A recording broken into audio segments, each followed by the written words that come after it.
এই বগা পোছাকযোৰত যাতে কলা দাগ কোনো দিব নোখোজে সকিয়নি এতিয়াই দিছোঁ কোনো যাতে মোক ফোন কৰি পেলাই অনুৰোধ নকৰে তুমি এই দলটো জইন কৰা বুলি আহিছে তেনেকুৱা কথা তোমাৰ আগতো দেখিছা তুমি আৰু মই নিজে ব্যক্তিগতভাৱে মই নিজকে কওঁ সদায় চিৰঞ্জীৱজনক কওঁ ভিতৰৰ এই চিৰঞ্জীৱজনক যে চিৰঞ্জীৱ কেতিয়াও ৰাজনীতি সেই শব্দটো যাতে তোৰ পিঠিত নালাগে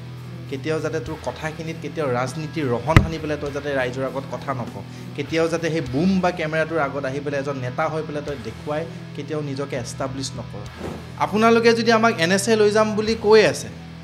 পাহৰি কেনেকৈ গ'ল যে সংবিধানখনে আমাক এইখিনি অধিকাৰ দিছে কথা ক'বলৈ আৰু আজি আমি কি ভাষা কৈ আছোঁ আমাক ন্যায় লাগে তোমাক বহুতে সোধে যে তুমি বোলে পলিটিকেল পাৰ্টিত জইন কৰাৰ কাৰণে এটা প্লেনিং কৰিছা বা বহুতে কয় হা তুমি তাৰমানে সেইকাৰণে আজি মুখ খুলিছা নেকি এনেকৈ বহুতে কৈ আছে যে চিৰঞ্জীৱ যাব নেকি বিজেপি হওক কংগ্ৰেছ হওক পিছৰ কথা ঘটনাটো হৈছে অসমখনত যদি বাংলাদেশৰ পৰা হিন্দুজনো আহে বা মুছলমানজনো আহে দুটা জাতি আহিলে আমাৰে বিপদ আমাৰ জেগাই নাই দেখোনো তুমি মিয়াকৈ আছা কোনখিনি মিয়া বাংলাদেশী মিয়া বুলি কোৱা আমিও বেয়া পাওঁ বাংলাদেশী মিয়া ময়ো দেখিব নোৱাৰোঁ কিন্তু মুছলমান বুলি ক'লে কিন্তু মোৰো দুখ লাগে চবৰে গাত লাগিব কিয় নালাগিব কোৱাচোন বন্ধু মুছলমান মোৰ লগৰ ছোৱালী আছে সেইটোৱেতো বাঘ হাজৰিকা কোন আছিল কেনেকৈ পাহৰি গ'ল বয়স সৰু আমি বয়সীয়াল হ'ম নহয় পঢ়ি শুনিছোঁ নহয় মূৰততো কিবা এটা আছে গৰু বা বুৰ্বক বুলি লিখা নাই কিন্তু শিক্ষিতটো মোতকৈ আৰু শিক্ষিত যুৱক আছে অসমখনত ঘৰে ঘৰে ভাল ভাল হীৰাৰ দৰে ল'ৰা ছোৱালী জিলিকি আছে ওলাই আহিব উৎপাত কৰিবা প্ৰত্যুত্তৰ পাবা ভাল কাম কৰিবা শলাগ পাবা একদম চিধা কথা একো নহয় মই আছোঁ সেই দম দি পেলাই কাৰোবাক ক'ব পৰা সেই সাহস কিন্তু জুবিনদাৰ আছিলে আৰু তেখেতৰ সেই সাহসত তেখেতৰ পিছফালে থিয় হৈ পেলাই আমি সকাহ পাইছিলোঁ প্ৰত্যেকজন খিলঞ্জীয়া ৰাইজে সকাহ পাইছিল তাৰমানে কেনেকুৱা মই নাম নকওঁ এছাম শিল্পীয়ে ভাবে নেকি যে জুবিন দা আজি নাই মই ৰজা সাংস্কৃতিক এই যিখন জগত ফিল্ম ইণ্ডাষ্ট্ৰী বা মিউজিক ইণ্ডাষ্ট্ৰী যিখন আছে মই ৰজা হ'লোঁ আজি জুবিন দা ৰজাজন আঁতৰি গ'ল এতিয়া মোৰ গান শুনিব মই মেইন আৰু ভৱিষ্যতৰ কথা ভাবা এই সাহিত্য সংস্কৃতি জগতখনত তেওঁলোকৰ অৱদান দি গৈ থকা জীৱিত মানুহ বহুত আছোঁ কিন্তু আছে তেওঁলোকক চিনাক্তকৰণ কৰক জীৱিত কালত সন্মান দিবলৈ শিকক প্ৰথম কথা সন্মানটো মৰাৰ পিছত বা মৃত্যুৰ পিছত নহয় দাদাই কৈছিলে যে মৃত্যুৰ পিছত জাষ্টিচ বিচাৰি লাভ নাই আজি যেন দাদাৰ প্ৰত্যেকটো কথা এটা ব্যাখ্যা বৌক বাৰে বাৰে কৈছিল এতিয়া তুমি নুবুজিবা আজি চামে এতিয়া নুবুজিব বা ৰাইজক কৈছিল যে মোৰ যি গান এই গানসমূহৰ এই প্ৰত্যেকটো লিৰিক্স বা মোৰ সুৰে বা মোৰ ছন্দে আহিবলগীয়া প্ৰজন্মক এটা দিনত অনুভৱ কৰাব যে মই কোন বা মোৰ গানবোৰ কি আছিল আমাৰ কোনো নাই কিন্তু আমাৰ মাত মাতিবলৈ কোনো নাই আমাৰ যদি বিপদ হয় আগত সেই আহি পেলাই থিয় হ'বলৈ কোনো নাই সেইষাৰ মাতো নাই সেই সত্তাও নাই সেই আদৰ্শও নাই সেই সৃষ্টিও নাই কিন্তু আমি শূন্য 100-200 বছৰলৈকে আমি দ্বিতীয়জন জুবিন গাৰ্গ কেতিয়াও জন্ম নহয় জুবিন গাৰ্গ দা ঘূৰি নাহে কিন্তু এষাৰ কথা কৈছিল শেষ বুলিলে কিন্তু শেষ নহয় আকৌ আৰম্ভ হয় আমাৰ মাজত এই অসমীয়াৰ মাজত এই থলগিৰি ৰাইজৰ মাজত তাতে কোনো হিন্দু বা মুছলমানৰ কথা আহি পৰা নাই প্ৰকৃত মানুহ যি মানুহে অসমীয়া আইৰ এই আইজনীৰ কথা ভাবি পেলাই আইৰ মাতৃক সেৱা কৰিম বুলি আগুৱাই যাব সেই সত্তাৰ মাজত জুবিন দাক বিচাৰি পাম কিন্তু আমি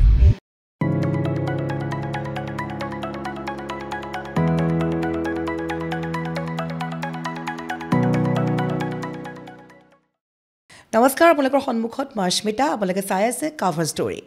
আজি আমাৰ পডকাষ্টৰ অতিথি কোন ইতিমধ্যে দেখা পালে প্ৰিকেপ চালে আৰু প্ৰিকেপৰ ক্লিপকেইটা চোৱাৰ মাত্ৰকে আপোনালোকৰ খুবেই প্ৰিয় আৰু বৰ্তমান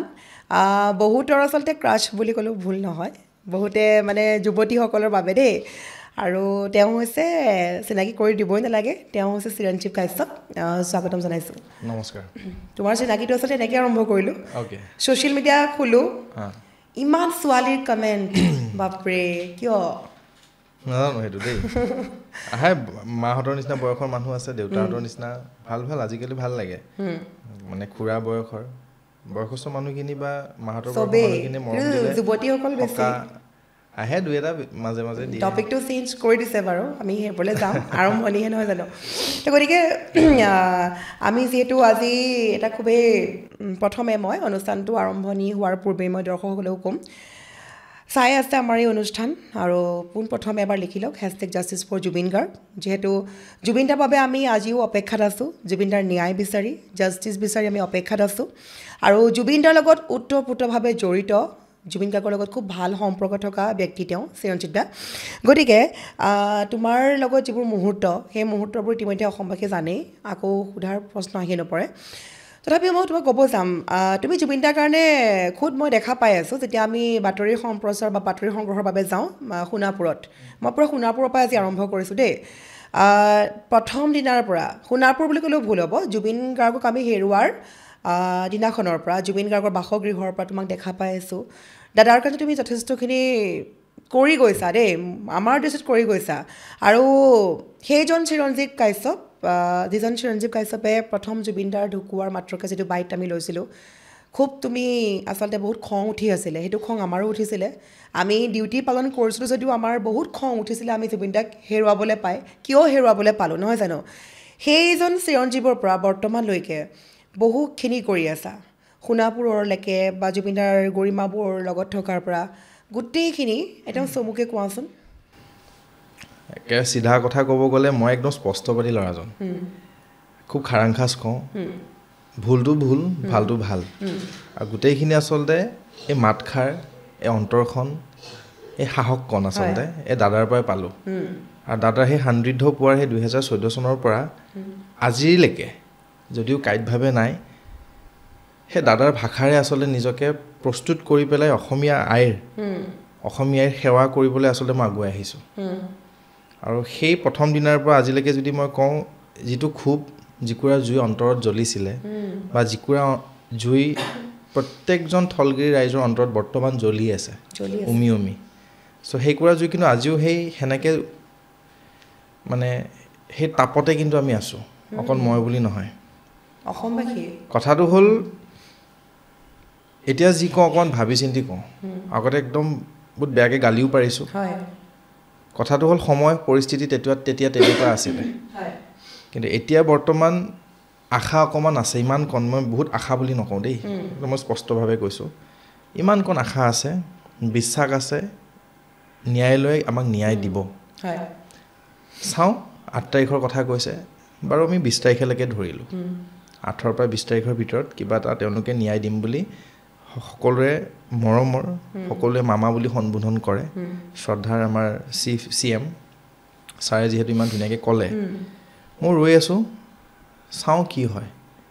প্ৰথম কথা ন্যায় লাগিবই সেইটোৱে আৰু দাদাই নিজে ন্যায় ল'ব কিন্তু নিজে ন্যায় ল'ব মই এইটো পূৰা বিশ্বাস আছে ঈশ্বৰ পুত্ৰ বুলি আমি কওঁতো ঈশ্বৰ পুৰুষ বুলি আমি গণ্য কৰোঁ থাপনা বুলি আজি চিতাখনক আমি সম্বোধন কৰোঁ সেৱা কৰোঁ সেই ভগৱানজন সেই মহাপুৰুষজনে কিন্তু নিজে ন্যায় ল'ব সঁচা কথা আৰু সেই খুব সেইষাৰ মাত এই মুখখনত কিন্তু আজীৱন থাকিব ভাল কৰা মানুহক সদায় সন্মান কৰিম শলাগ ল'ম ভৰিখন চুম যোনে ঝেং কৰিব যোনে উৎপাত কৰিব গালি খাব একদম চিধা কথা সঁচা কথা আৰু তুমি খুব ধুনীয়া কথা কৈছা এষাৰ জুবিন দাই নিজৰ ন্যায় নিজে ল'ব সেইটো আমিও বিশ্বাসী কাৰণ তেওঁৰ কাৰণে আজি ধৰি লোৱা তোমাৰ মন্ত্ৰী MLA ৰিক্সাৱালা ঠেলাৱালা এইসকলে কন্দা নাই তেওঁৰ কাৰণে মানুহে কান্দিছে হয়নে তেওঁৰ দৃষ্টিত তোমাৰ দুখীয়াৰ লগত বন্ধুত্ব কৰি ভাল পাইছিলে সেয়া আকৌ কোৱাৰ প্ৰয়োজন নাই জুবিন দায়ে দুখীয়াৰ লগত থাকি ভাল পোৱা মানুহ প্ৰত্যেকটো দিশতে গতিকে সেইগৰাকী জুবিন দাকটো আমি হেৰুৱাটো সহজ কথা নহয় কোনো পধ্যে নহয় আমি ন্যায় পাবই লাগিব আচলতে বিশ্বাস নহয় আমি কেতিয়াও মানি লোৱা নাই মানি নলওঁ যে দাদা নাই প্ৰথম কথা হ'ল আমি এনেকুৱা এটা অনুভৱ কৰিছিলোঁ বা এনেকুৱা ভাৱ এটা আহিছিলে যিদিনাখন 19 তাৰিখে ৰঙা পৰ্দাত যেতিয়া বগা আখৰেৰে লিখিছিলে যে জুবিন গাৰ্গ আৰু নাই মনটোৱে কৈছিলে যে এইবোৰ মিছা কাৰণ আগতে যেতিয়া দাদাৰ কিবা এটা তেনেকুৱা খবৰ এটা পাওঁ সদায় ভাবোঁ যে আহি যাব ঘূৰি পেলাই 2-3 হস্পিটেল ৰেষ্ট ল'ব ধুনীয়াকৈ হস্পিটেলাইজ হ'ব ধুনীয়াকৈ থাকিব আৰু ধুনীয়াকৈ সুস্থ সেই শৰীৰটো লৈ পেলাই হাঁহি পেলাই আমাৰ মাজত আহিব কিন্তু সেই খবৰটো আচলতে এতিয়াও মোৰ বিশ্বাস কৰিবা এতিয়াও বিশ্বাস নহয় যদিও মই সমাধিলৈকে যাওঁ ক'ৰবাত অনুভৱ হয় যে দাদা আছে দাদাৰ আত্মাটো যোৱা নাই কিন্তু ইমান মৰম অগণন হাজাৰ লাখ চাকি বন্তি তাতে জ্বলাইছে ৰাইজে লাখে গামোচা পাহাৰ হৈ গৈছে গোটেই পাহাৰৰ দৰে একদম গামোচা ভৰি পৰিছে হাজাৰ হাজাৰ ফটো, ইমানখিনি মৰম, ইমানখিনি আদৰ আচলতে কোনজন মানুহে পালে? পৃথিৱীত ক'তো নাই। কিন্তু এইজন মানুহ, এই ভগৱান বুলি যাক আমি গণ্য কৰোঁ বা আমি মানুহ বৰ্তমান, এনেকৈ ভগৱান হৈ থাকিব আমাৰ মাজত। কিন্তু আছে মানুহজন, কাইটভাৱে নাই। এই কথাৰ মাজত, এই শিৰে শিৰে, এই অন্তৰখনৰ মাজত প্ৰত্যেকজন থলগিৰি ৰাইজৰ প্ৰকৃত অসমীয়াৰ, দেই মই বাৰে বাৰে কৈছোঁ, প্ৰকৃত অসমীয়াৰ কিন্তু আজীৱন এই সত্তাটো কিন্তু জীয়াই ৰাখিব তেওঁলোকে, আমি ৰাখিম, সেইটো মোৰ পূৰা দৃঢ় বিশ্বাস। ৰাখিব লাগিব। আৰু আজি চাবাচোন, যেতিয়া আমি কাম কৰি থাকোঁ এনেকুৱা অনুভৱ হয়নে যে জুবিন দায়ে নিজৰ কাম কৰি আছে ষ্টুডিঅ'ত, হয়নে? এইটো ফিল হয় তেওঁ জীয়াই আছে। কিন্তু যেতিয়া তেওঁৰ বিষয়ে কথা পাতিবলৈ যাওঁ তেতিয়া ফিল হয় জুবিন দাটো নাই আমাৰ মাজত। আৰু এই বস্তুটো মানে যি হৈ গ'ল, আচলতে আমি কাক হেৰুৱালোঁ সেই কথাটো আৰু এইটোৰ মুহূৰ্তত মানে ক'বলৈ ভাষা নাইকিয়া হৈ গৈছে। আৰু তুমি কোৱাৰ দৰে যেতিয়া সোণাপুৰলৈ যাওঁ, সেই সমাধিত ভৰিখন থোৱাৰ মাত্ৰই কঁপিব ধৰে যে জুবিন দা ইয়াতে ঘূৰি আছে নেকি, হয়নে? আমি শ্মশান গ'লে গা ধুওঁ, কিন্তু তাতে পৰিৱৰ্তন দেখিছানে? জুবিন দা তালৈ গ'লে এনেকুৱা লাগি যায় গা ধোৱা নাই, কিবা অলপ অপবিত্ৰ যেন লাগেনে?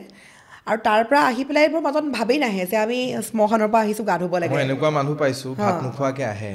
আহি পেলাই ধুনীয়াকৈ সমাধিখনৰ ইফাল সিফাল ঘূৰি পেলাই চাকি বন্তি জ্বলাই মনৰ কথাখিনি প্ৰকাশ কৰে। সেইটোৱে, দাদাই যাতে কুশলে থাকে, তাৰপিছত নিৰামিষ ভাত এসাঁজ খায়। আৰু সেই গোটেই গ্ৰুপটো, যিসকল মানুহ দূৰৰ দূৰৰ পৰা আহে, ধুনীয়াকৈ গাড়ীখনত উঠি পেলাই উভতি যায়। আচলতে এইটো জুবিন দায়ে পাৰিছে, কিন্তু এইটো জুবিন দাৰ কাৰণে হৈছে। বেলেগ জীৱিত কালত বহুত অসমীয়াই, মই বহুত চিধা কওঁ দেই, মই বেয়া পায়, মোক গালিও পাৰিছে কিছুমানে খুব বেয়াকৈ কমেণ্টো লিখিছে। আৰু জুবিন দাৰ ভাষাত যদি মই ক'বলৈ যাওঁ, মই এইবোৰ খাতিৰ নকৰোঁ। মই যদি জুবিন দাৰ ন্যায়ৰ বাবে মাত মাতাই মই যদি দোষী, তেন্তে মই দুখ কৰিছোঁ। মই যদি জুবিন দাৰ ন্যায়ৰ হকে মাত মাতি পেলাই চিঞৰিব লগা হৈছে, কাৰোবাক গালি পাৰিব লগা হৈছে, কাৰোবাক অনুৰোধ কৰিব লগা হৈছে অকণমান জোৰকৈ, যদি তাতে মই দোষী এওঁলোকৰ দৃষ্টিত, তেন্তে খুব গৌৰৱেৰে কৈছোঁ মই দোষী। মোৰ কথাটো হ'ল জুবিন দাক আমি ন্যায় দিব লাগে। আমি কেতিয়াও ভবা নাছিলোঁ, কেতিয়াও আমি আশা কৰা নাছিলোঁ, আৰু কেতিয়াও আমি গ্ৰহণ নকৰোঁ যে জুবিন দা এনেকুৱা মৃত্যু পাব বা জুবিন দা এনেকৈ পানীত পৰি মৃত্যু হ'ব। এতিয়াও কিন্তু এটা কুৱেশ্যন মাৰ্ক, এটা প্ৰশ্নবোধক। এতিয়াও আমি সেই 15জন ব্যক্তি, এতিয়াও আমি সেই গোটেই চিনাৰিঅ'টো হৈছিল কি, কেনেকৈ, কোনখিনি সময়ত, ক'ত লৈ গৈ, কেনেকৈ লৈ গৈ, কি মদ খুৱাইছিলে, কি খুৱাইছিলে, কেনেকৈ লৈ গৈ বাধ্য কৰালে, কোনখিনি জেগাৰ পৰা কোনখিনিলৈকে গ'ল, একজেক্টলি কোন কোন ব্যক্তি জড়িত হৈ আছিলে, আমি কিন্তু এতিয়াও কিন্তু গম পোৱা নাই। আমাক লাগে সেইখিনি কথা। আমি যদি এইখিনি সোধাই কাৰণে আমি দোষী, যদি আমি বেছিকৈ সুধি আছোঁ চৰকাৰখন বা কাৰোবাক যদি সোধাই, কিছুমানে নিজে গাত পাতি লৈছে যে আমি বেছি ডিমাণ্ড কৰি আছোঁ বুলি, আমাৰ অধিকাৰ আছে সেই ডিমাণ্ডখিনি কৰাৰ এজন অসমীয়া হিচাপে। কাৰণ জুবিন দা অসমৰ, জুবিন দা আমাৰ, জুবিন দা অকল কাৰোবাৰ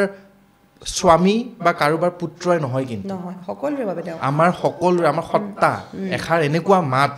যি মাতত,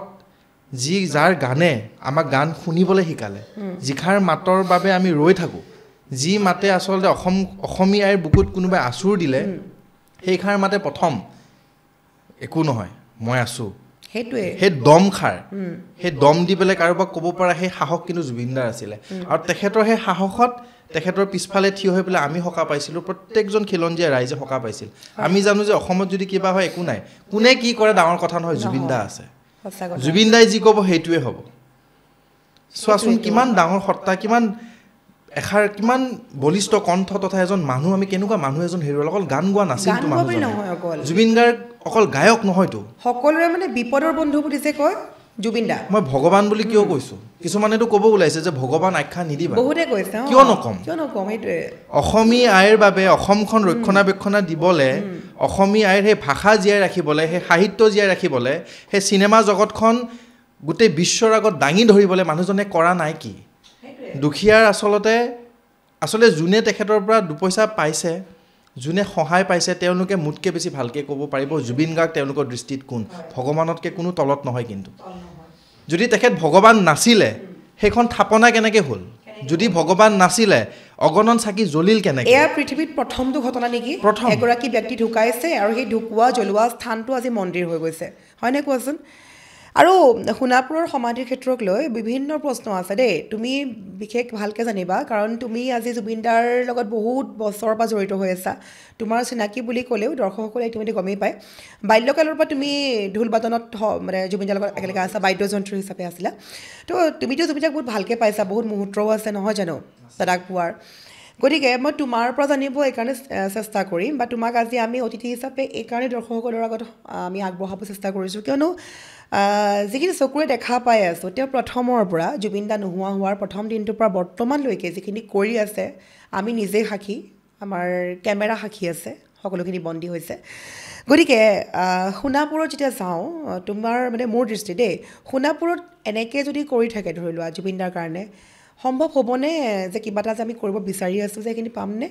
যিটো গতিত কৰি থকা হৈছে মানে গোটেইখিনি এতিয়া মেনেজমেণ্টৰ পৰা আদি কৰি আচলতে কথাটো হ'ল মই যিমান দূৰ বুজিলোঁ দেখিলোঁ আচলতে নাটক এখন হ'ল মাজতে দেখিলোঁ বিতৰ্ক ফালেই লৈ গ'ল টকা পইচাৰ খেলি মেলি শুনিলোঁ এফালে ৰাতি মদৰ উৎপাত মদ খাই পেলাই উদ্ভণ্ডালি কৰে একচাম শ্ৰেণীৰ লোকে আচলতে বহুত দেখিলোঁ বহুত শুনিলোঁ বহুত বুজিলোঁ আৰু এতিয়া অৱশেষত এটা বস্তু অনুভৱ কৰিছোঁ যদিও মানুহ কমিছে তাতে যাবলৈ এইটো নহয় একচামে ক'ব বিচাৰিছে যে মানুহ কমিলে যাবলৈ জুবিন গাৰ্গক পাহৰিলে নেকি আচলতে এইবোৰ প্ৰশ্ন নিউজ চেনেলবিলাকে সুধিবই নালাগে কোনো পাহৰা নাই জুবিন দাক পাহৰিব নোৱাৰোঁ আমি লাগিলে কিছুমান মানুহক পাহৰি যাম জীৱনত ইতিহাসত তেওঁলোকৰ নাম আমি মুচি পেলাম কিন্তু আমি এই মানুহজনক কেতিয়াও আমি পাহৰিব নোৱাৰোঁ কিন্তু এতিয়া আমাৰ প্ৰধান দায়িত্ব ধৰ্ম আৰু লক্ষ্য হ'ব লাগে বিশেষকৈ চৰকাৰখনক কৈছোঁ মই ডিমাণ্ড কৰা নাই বা মই অৰ্ডাৰ দিয়া নাই মই খুব মৰমত খুব ভদ্ৰভাৱে বুজাইহে দিছোঁ আমি কি বিচাৰোঁ আৰু এইখিনি কথা এই মাতটো অসমৰ প্ৰত্যেকজন থলগিৰি ৰাইজৰ হৈ পেলাই মই প্ৰশ্ন কৰিব খোজোঁ আৰু মই জাষ্ট ক'বলৈহে বিচাৰোঁ আপোনালোকে কি বিচাৰিছে কেনেকৈ বিচাৰিছে মোৰ বিশ্বাস আপোনালোকে খুব ধুনীয়াকৈ সমাধিখন সজাব মোৰ বিশ্বাস সেই সত্তাটো জীয়াই ৰাখিবলৈ আপোনালোকে হাড়ে হিমুজে কষ্ট কৰি পেলাই খুব ধুনীয়াকৈ এখন কমিটি গঠন হৈছে ট্ৰাষ্ট এটা গঠন হৈছে আমাৰ বৌ নিজে আছে বা নিজে আছে অসমৰ আগশাৰী ভাল ভাল খুব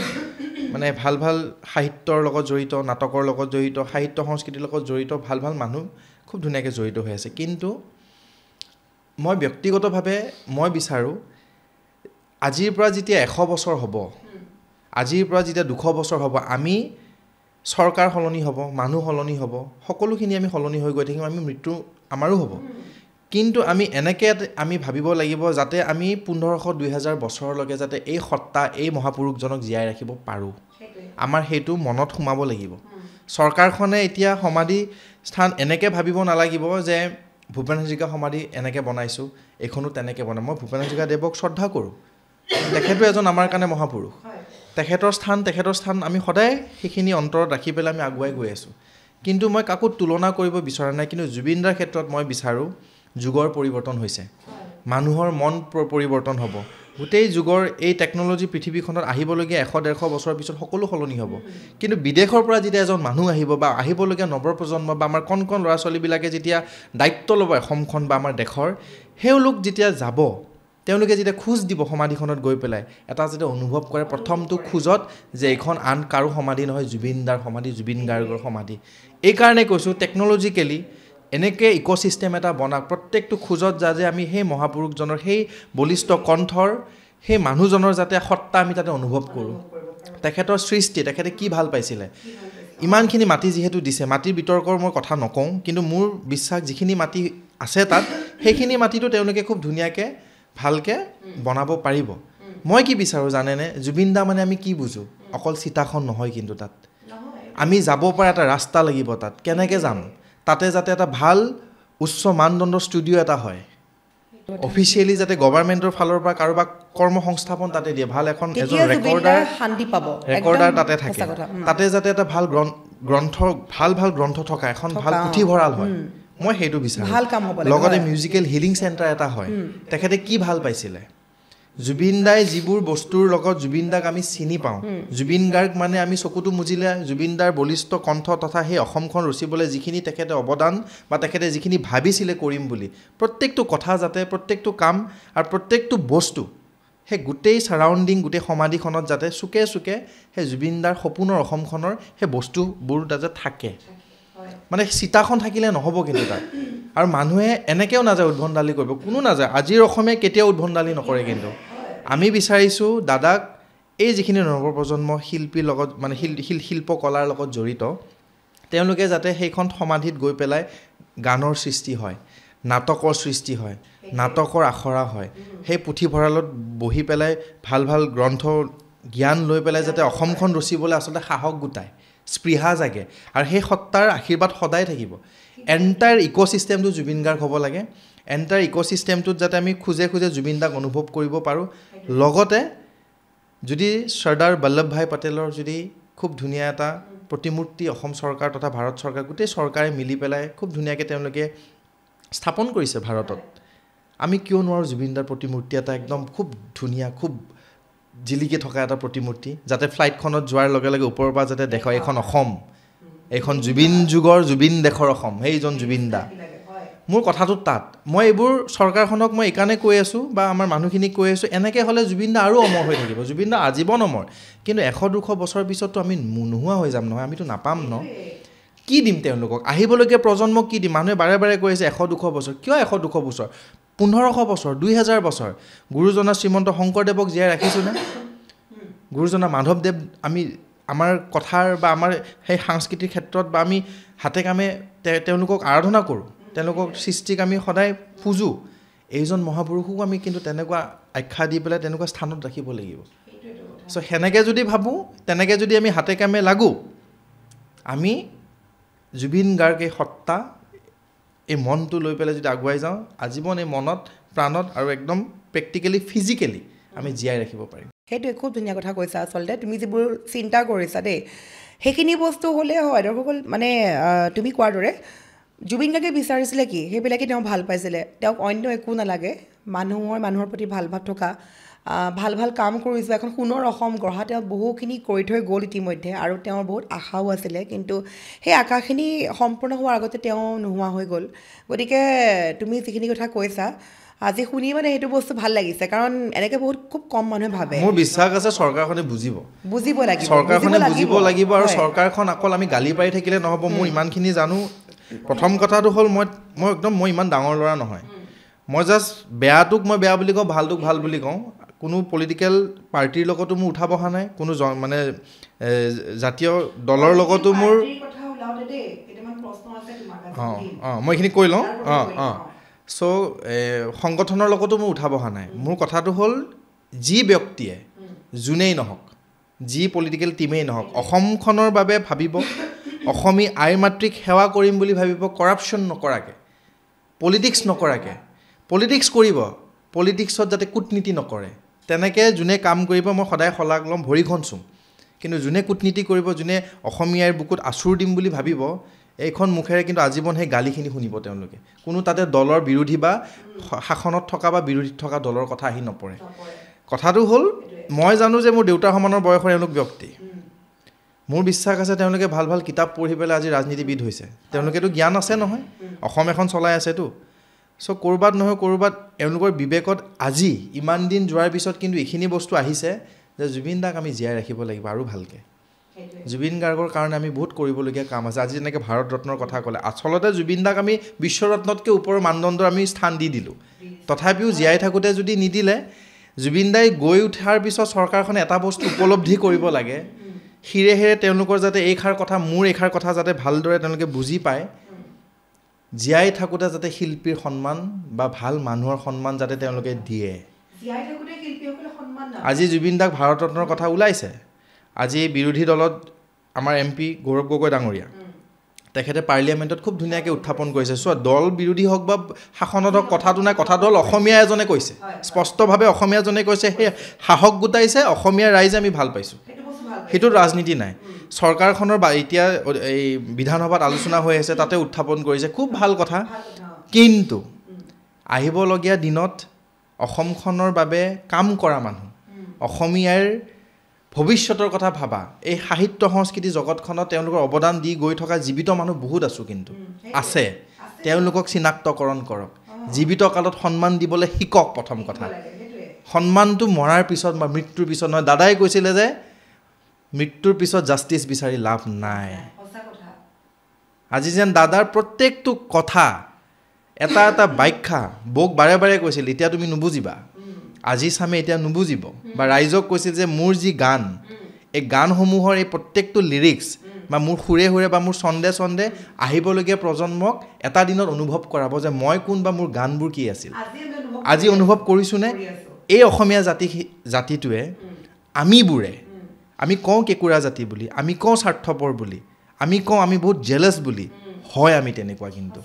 অনুভৱ কৰিব লাগে আমি জুবিন দাৰ মানে প্ৰতিটো কথাই আজি প্ৰমাণ পাই গৈ আছে সেইকাৰণে কৈছোঁ জীয়াই থাকোঁতে সন্মান দিয়া বন্ধু সন্মান দিব লাগে মৃত্যুৰ পিছত নহয় আৰু জীয়াই থাকোঁতে নিজক মৰম কৰিবলৈ শিকা আনক মৰম কৰিবলৈ শিকা হয় আজি এইটো কোনো বিতৰ্কৰ টপিক নহয় কিন্তু আজি এইষাৰ কথা ভাল কথা এটা মই জাষ্ট মানুহ ভাল কথা ডিছকাছ কৰি আছোঁ এইষাৰ কথা আজি প্ৰত্যেকখন চৰকাৰক ক'ম দেই এই শাসক বিৰোধী যদি নহওক কোনো এখন চৰকাৰে এজন ব্যক্তি জীয়াই থাকোঁতে কেতিয়াও সন্মাতি নাপালে হয়নে কোৱাচোন মোৰ কথাটো হ'ল কি ৰখি থাকে নেকি যে লাখুটিডাল ল'বলৈ মোৰ একদম মই চিধা চিধি কওঁতো মই দাদাৰ নিচিনা কৈ দিওঁ দেই মোক বেয়া পাই লাভ নাই কিন্তু ভাল পোৱাখিনিয়ে ভাল পাব বেয়া পোৱাখিনিয়ে মোৰ একো আহিও নাযায় কথাটো হ'ল চৰকাৰ বুলি নহয় মানুহ চৰকাৰ বুলি ক'লে অকল অসম চৰকাৰ নহয় নহয় বহি থকা সেই নাগপুৰতো এখন চৰকাৰ আছে মানুহে যিদিনাখন এজন মানুহে লাখুটিডাল লৈ পেলাই যেতিয়া অলপমান কুটকুটকৈ খোজ কাঢ়িব কঁকালৰ বিষ হ'ব তেতিয়া অনুভৱ কৰে নেকি সন্মান দিব লাগে বা গামোচাখন দিব লাগে বুলি হয়নে নহয় এইবোৰ বস্তু কিন্তু বুজিবলৈ হ'ল ভাবিবলৈ অসমখন সলনি হ'বলৈ হ'ল কিন্তু আমি বাৰে বাৰে যদি কৈছোঁ জুবিন যুগৰ জুবিন দেশৰ ভাবিব লাগিব জুবিনদাৰ দৰে ভাবিব লাগিব ক'ব লাগিব কাম কৰিব লাগিব কথাৰে নহয় বন্ধু কৰ্মৰে বাৰে বাৰে দাদাই কৈছিলে চ' ভাবিবলৈ হ'ল কিন্তু ইটছ ভেৰি চিৰিয়াছ টাইম আমাৰ কোনো নাই কিন্তু আমাৰ মাত মাতিবলৈ কোনো নাই আমাৰ যদি বিপদ হয় আগত সেই আহি পেলাই থিয় হ'বলৈ কোনো নাই সেইষাৰ মাতো নাই সেই সত্তাও নাই সেই আদৰ্শও নাই সেই সৃষ্টিও নাই কিন্তু আমি শূন্য 100-200 বছৰলৈকে আমি দ্বিতীয়জন জুবিন গাৰ্গ কেতিয়াও জন্ম নহয় জুবিন গাৰ্গ দা ঘূৰি নাহে কিন্তু এষাৰ কথা কৈছিল শেষ বুলিলে কিন্তু শেষ নহয় আকৌ আৰম্ভ হয় আমাৰ মাজত এই অসমীয়াৰ মাজত এই থলগিৰি ৰাইজৰ মাজত তাতে কোনো হিন্দু বা মুছলমানৰ কথা আহি পৰা নাই প্ৰকৃত মানুহ যি মানুহে অসমীয়া আইৰ এই আইজনীৰ কথা ভাবি পেলাই আইৰ মাতৃ সেৱা কৰিম বুলি আগুৱাই যাব সেই সত্তাৰ মাজত জুবিন দাক বিচাৰি পাম কিন্তু আমি সেইটোৱে আমাক লাগে প্ৰত্যেকটো কলিজাত যাতে জুবিন দাৰ সেই সত্তা জিলিকি থাকক তেনেকৈ যদি অসমীৰ আইৰ সেৱা কৰিবলৈ আমি যাব পাৰোঁ আমি পঢ়িমো IAS হ'ম ACS হ'ম অধিবক্তা অভিযন্তা ডক্টৰ ইঞ্জিনিয়াৰ সকলো হ'ব তাৰ মাজত সেই সত্তা জীয়াই ৰাখি যদি ধৰ্মৰূপে ৰূপায়ণ কৰে কোনো শক্তিয়ে অসমখনক এনেকৈ চুব নোৱাৰে ভয় খাব আৰু আমি ডাঠি ক'ব পাৰোঁ আমি ভয় খুৱাম যোনে উদ্ভণ্ডালি কৰিব আমি দম দিম যোনে অসমক তললৈকে লৈ যাম বুলি ভাবিব আমি খেদিম যদি বহিৰাগত আহি পেলাই আমাৰ নিজৰ ভূমিখিনি আমাৰ পৰা কাঢ়িব বিচাৰে আমি দম মাৰ লাগিলে মাৰো দিম আমি লাগিলে পিটিমো আমি লাগিলে আইনখন হাতত নলওঁ যদিও কিছুমান ক্ষেত্ৰত আমি কিছুমান ষ্টেপ ল'ম যদি এই ভাষাটো তেওঁলোকে বিকিব ওলায় এই ভাষাটো নষ্ট কৰিবলৈ ওলায় সকিয়নি নাই দিয়া আমাৰ ধৰ্ম কিন্তু এইটো তেনেকৈ যদি ভাবোঁ এইবোৰ ডাঙৰ কথা বুলি ভাবিছে একচামে কিন্তু এইবোৰে কিন্তু বাস্তৱ কিছুমানে ভাবিব পাৰে চিৰঞ্জীৱে বৰ ডাঙৰ ডাঙৰ কথা কয় মোৰ কথা কওঁ যেনেকৈ মই কামো কৰোঁ কিন্তু তেনেকৈ আৰু মোৰ ভয় খাবলৈ কোনো নাই মই এটাই মানুহ ভয় খাইছিলোঁ জুবিন দাক ভয় খাইছিলোঁ শ্ৰদ্ধা কৰিছিলোঁ জুবিন দাকে ভগৱান মানিছিলোঁ জুবিন দাকে মা দেউতাৰ পিছত একদম স্পষ্টভাৱে কৈছোঁ দাদাইও জানিছিলে আশে পাশে থকা মানুহখিনিও জানে মোক পগলা বুলিও কয় কিন্তু এতিয়া কি জানানে মোৰ দৃষ্টিত ভাল মানুহ আৰু বেয়া মানুহ যোন ভাল সদায় শলাগ মোৰ কাৰণে কোনোবা MLA কোনোবা ডাঙৰ ডক্টৰ কোনোবা ডাঙৰ এজন ইঞ্জিনিয়াৰ কোনোবা ডাঙৰ এজন চাইণ্টিষ্ট আহিছে বহুত সন্মান দিব লাগে সেইটো কথা নহয় যদি তুমি ভাল কাম কৰিছা ভৰিখন মই চুম তুমি হিন্দুৱে হোৱা তুমি লাগিলে মুছলমানে হোৱা তুমি যদি উৎপাত কৰিছা তুমি যদি পলিটিক্স কৰিবা তুমি যদি কৰাপশ্যন কৰিবলৈ অসমখন ডুবাবলৈ তোমাৰ মানসিকভাৱে তুমি চেষ্টা কৰিছা তুমি মোৰ পৰা কেতিয়াও সন্মান নোপোৱা মোৰ কাৰণে সেইটো কিয় জানানে জুবিন দাই তেনেকৈ ভাবিছিলে সেইটোৱে আচলতে জুবিন দাৰ আদৰ্শ লৈছা বা শিকি আহিছা আৰু সেইটো আচলতে কেৱল চিৰঞ্জীৱ কাশ্যপৰ নহয় প্ৰত্যেকগৰাকী আপুনি মই প্ৰত্যেকগৰাকীয়ে জুবিন দাৰ আদৰ্শৰে যদি আগবাঢ়ি যাওঁ যেতিয়া আমি বাৰে বাৰে কওঁ আমি জুবিন চামৰ মানুহ আমি জুবিন দেশৰ মানুহ গতিকে জুবিন দাৰ যদি আদৰ্শৰে আগবাঢ়ি যাওঁ নিশ্চয়কৈ অসমখন বহুত ওপৰত যাব আৰু জুবিন দা আজি নাই গতিকে আমাৰ দায়িত্ব আছে পালন কৰিবৰ বাবে যিহেতু আমি হৈছে যুৱচাম আমি এতিয়া দেশ সলাবও পাৰোঁ দেশ বনাবও পাৰোঁ আৰু কথাটো একদম চিধাকৈ কওঁ আৰু এটা কথা কওঁ যদি দেশ বনাব লাগে যদি দেশখন সলনি নহয় যদি আমাৰ মানুহখিনিয়ে কষ্ট পায় আমাক যদি আমনি কৰে কিছুমান শক্তিয়ে আমাৰ অনুভৱবোৰ আমাৰ সেই বিবেকবোৰ বা আমাৰ সেই সৰলতাক দুৰ্বলতা ভাবি পেলাই আমাৰ লগতে যদি ৰাজনীতি কৰি থাকে নহয় এটা দিন আহিব এনেকুৱা এটা দিন আহিব যেতিয়া জুবিন যুগৰ জুবিন দেশৰ নৱপ্ৰজন্মই দেশ চলাম বুলি সপোন ৰচিব আগুৱাই আহিব আৰু ভাল দেশ জুবিন যুগৰ জুবিনদাৰ সেই সোণৰ অসম সোণৰ দেশখন চলাব কিন্তু আগুৱাই আহিব মোৰ বিশ্বাস আছে সময় লাগিব পাৰে গ্ৰেট থিংছ টেক টাইম সেইকাৰণে কৈছোঁ ভাল কাম কৰা ভাল কৰিবা আমি আছোঁ বেয়া কৰিবা গুৰিৰ পৰা আমিয়ে উফৰাই পঠিয়াম কিন্তু চ' সেইটোলৈ বাট নাচাবা বয়স সৰু আমি বয়সীয়াল হ'ম নহয় পঢ়ি শুনিছোঁ নহয় মূৰততো কিবা এটা আছে গৰু বা বুৰ্বক বুলি লিখা নাই কিন্তু শিক্ষিতটো মোতকৈ আৰু শিক্ষিত যুৱক আছে অসমখনত ঘৰে ঘৰে ভাল ভাল হীৰাৰ দৰে ল'ৰা ছোৱালী জিলিকি আছে ওলাই আহিব চ' উৎপাত কৰিবা প্ৰত্যুত্তৰ পাবা ভাল কাম কৰিবা শলাগ পাবা একদম চিধা কথা সঁচা কথা আজি জুবিন দাই প্ৰত্যেকটো কথা মুখতে কৈছিলে তেওঁৰ এইটো টাইপৰ মানুহ নাছিলে তেওঁ মুখত ক'ব এটা পেটত ক'ব এটা যিটো আমাৰ অসমত চলি খোলা এখন এনেকুৱা গ্ৰন্থ যাৰ অন্তিম পৃষ্ঠা নাই বাৰে বাৰে কওঁ জুবিন গাৰ্গ এজন এনেকুৱা গ্ৰন্থ এখন যাৰ অন্তিম পৃষ্ঠা নাই এনেকুৱা খোলা মনৰ মানুহ ইমান বহল অন্তৰ কাৰো হ'ব নোৱাৰে মই তোমাক কৈছোঁ তোমাৰ কিছুমান বস্তু কৈছোঁ দেই মানে মানুহবিলাকৰ মাজত কিছুমান কথা ওলাইছে আৰু শিল্পী সমাজেই হওক বা তোমাৰ ধৰি লওক আমি সাধাৰণ শ্ৰেণীৰ মানুহেই হওক কেতিয়াবা এনেকুৱাও আছে তোমাৰ যিটো মই ক'লোঁ যে জুবিন দায়ে মানে মুখত এটা পেটত এটা নহয় যি কয় স্পষ্টবাদী মানুহ যি কয় মুখৰ গতি কয় তেল মাৰিবও নিশিকিলে তেওঁ চিনেমাত ডাইলগ দি থৈ গৈছে যে মই MLA-জনক ছাৰ বুলি কিয় মাতিম তেওঁৰ পৰা শিকিবলগীয়া একো নাই সেইটো ডাইলগ মানে মাথাত সোমাই যায় আজিকালি ছাৰ কৰাৰ আগতে বহুতবাৰ ভাবোঁ দেই জুবিন দাই কি কৈছিলে কিয় ছাৰ ক'ম হয়তো তেওঁতো আমাক শিক্ষা দিয়া নাই ন তেওঁ আমাৰ শিক্ষাগুৰু নাছিলে ন গতিকে ছাৰ কিহৰ সেয়া MLA বুলি নহয় প্ৰত্যেকগৰাকী লোকৰ কথা কৈছোঁ মই গতিকে যি আচলতে তোমাৰ মই যেতিয়া কৈ আছোঁ যে জুবিন দায়ে ইমানখিনি বস্তু কৈ থৈ গ'ল কিন্তু কোনো দিশত দেই কিছুমান বস্তু মানে শুনিবলৈ পাইছোঁ বা বহুত ছ'চিয়েল মিডিয়াত খুব কিছুমান বস্তু টপিক বা কমেণ্ট পাওঁ শিল্পী সমাজৰ মাজত কেতিয়াবা অলপ এনেকুৱা ভাৱ আহিছে নেকি কাৰোবাৰ তোমাৰ দৃষ্টিত দেই তাৰমানে কেনেকুৱা মই নাম নকওঁ এচাম শিল্পীয়ে ভাবে নেকি যে জুবিন দা আজি নাই মই ৰজা সাংস্কৃতিক এই যিখন জগত ফিল্ম ইণ্ডাষ্ট্ৰী বা মিউজিক ইণ্ডাষ্ট্ৰী যিখন আছে মই ৰজা হ'লোঁ আজি জুবিন দা ৰজাজন আঁতৰি গ'ল এতিয়া মোৰ গান শুনিব মই মেইন আৰু মোৰ মুখখন বৰ বেয়া মই বাৰে বাৰে কৈ পাওঁ লাষ্টত নিজে লাজ পাওঁ লাজ নাপাওঁ আচলতে মানুহে বেয়া পায় কথাটো হ'ল মই একদম চিধাকৈ কোৱাৰ কাৰণে মই কৈ দিওঁ বাৰু বহুত সাংঘাতিক ধুনীয়া তোমাক ধন্যবাদ দিছোঁ প্ৰশ্নটো কৰাৰ কাৰণে এতিয়া চোৱা তুমি পাইছাতো সেইকাৰণে সুধিছা বহুতে পাইছে সেইকাৰণে সোধে মোক আৰু মানুহে সুধিছে কথাটো ক'ত জানানে প্ৰথম কথাটো হ'ল শিল্পী সমাজ শিল্পী শব্দটো বহুত ডাঙৰ শব্দ কিন্তু আৰু সেই শিল্পী সমাজখনৰ লগত জড়িত হোৱাটো ভাল কথা শিল্পী কৰ্ম কৰি আছা কাৰণে তুমি জড়িত হৈ আছা কিন্তু শিল্পী সমাজৰ মাজত কিন্তু প্ৰকৃত শিল্পী বুলি নকওঁ শিল্পী বহুত কম শিল্পী শব্দটো বহুত ডাঙৰ শব্দ চ' তাৰে মাজত কিছু সংখ্যক মানুহ শিল্পী শ্ৰদ্ধা কৰোঁ সৰুৰ পৰা শুনিছোঁ তেওঁলোকৰ গান দেখিছোঁ তেওঁলোকৰ অৱদান আমি দেখিছোঁ অসমীয়া এই সাহিত্য জগত সাংস্কৃতিক জগত আমাৰ চিৰিয়েল চিনেমা আদি গোটেইখিনি আমাৰ গোটেই পৃথিৱীখন আচলতে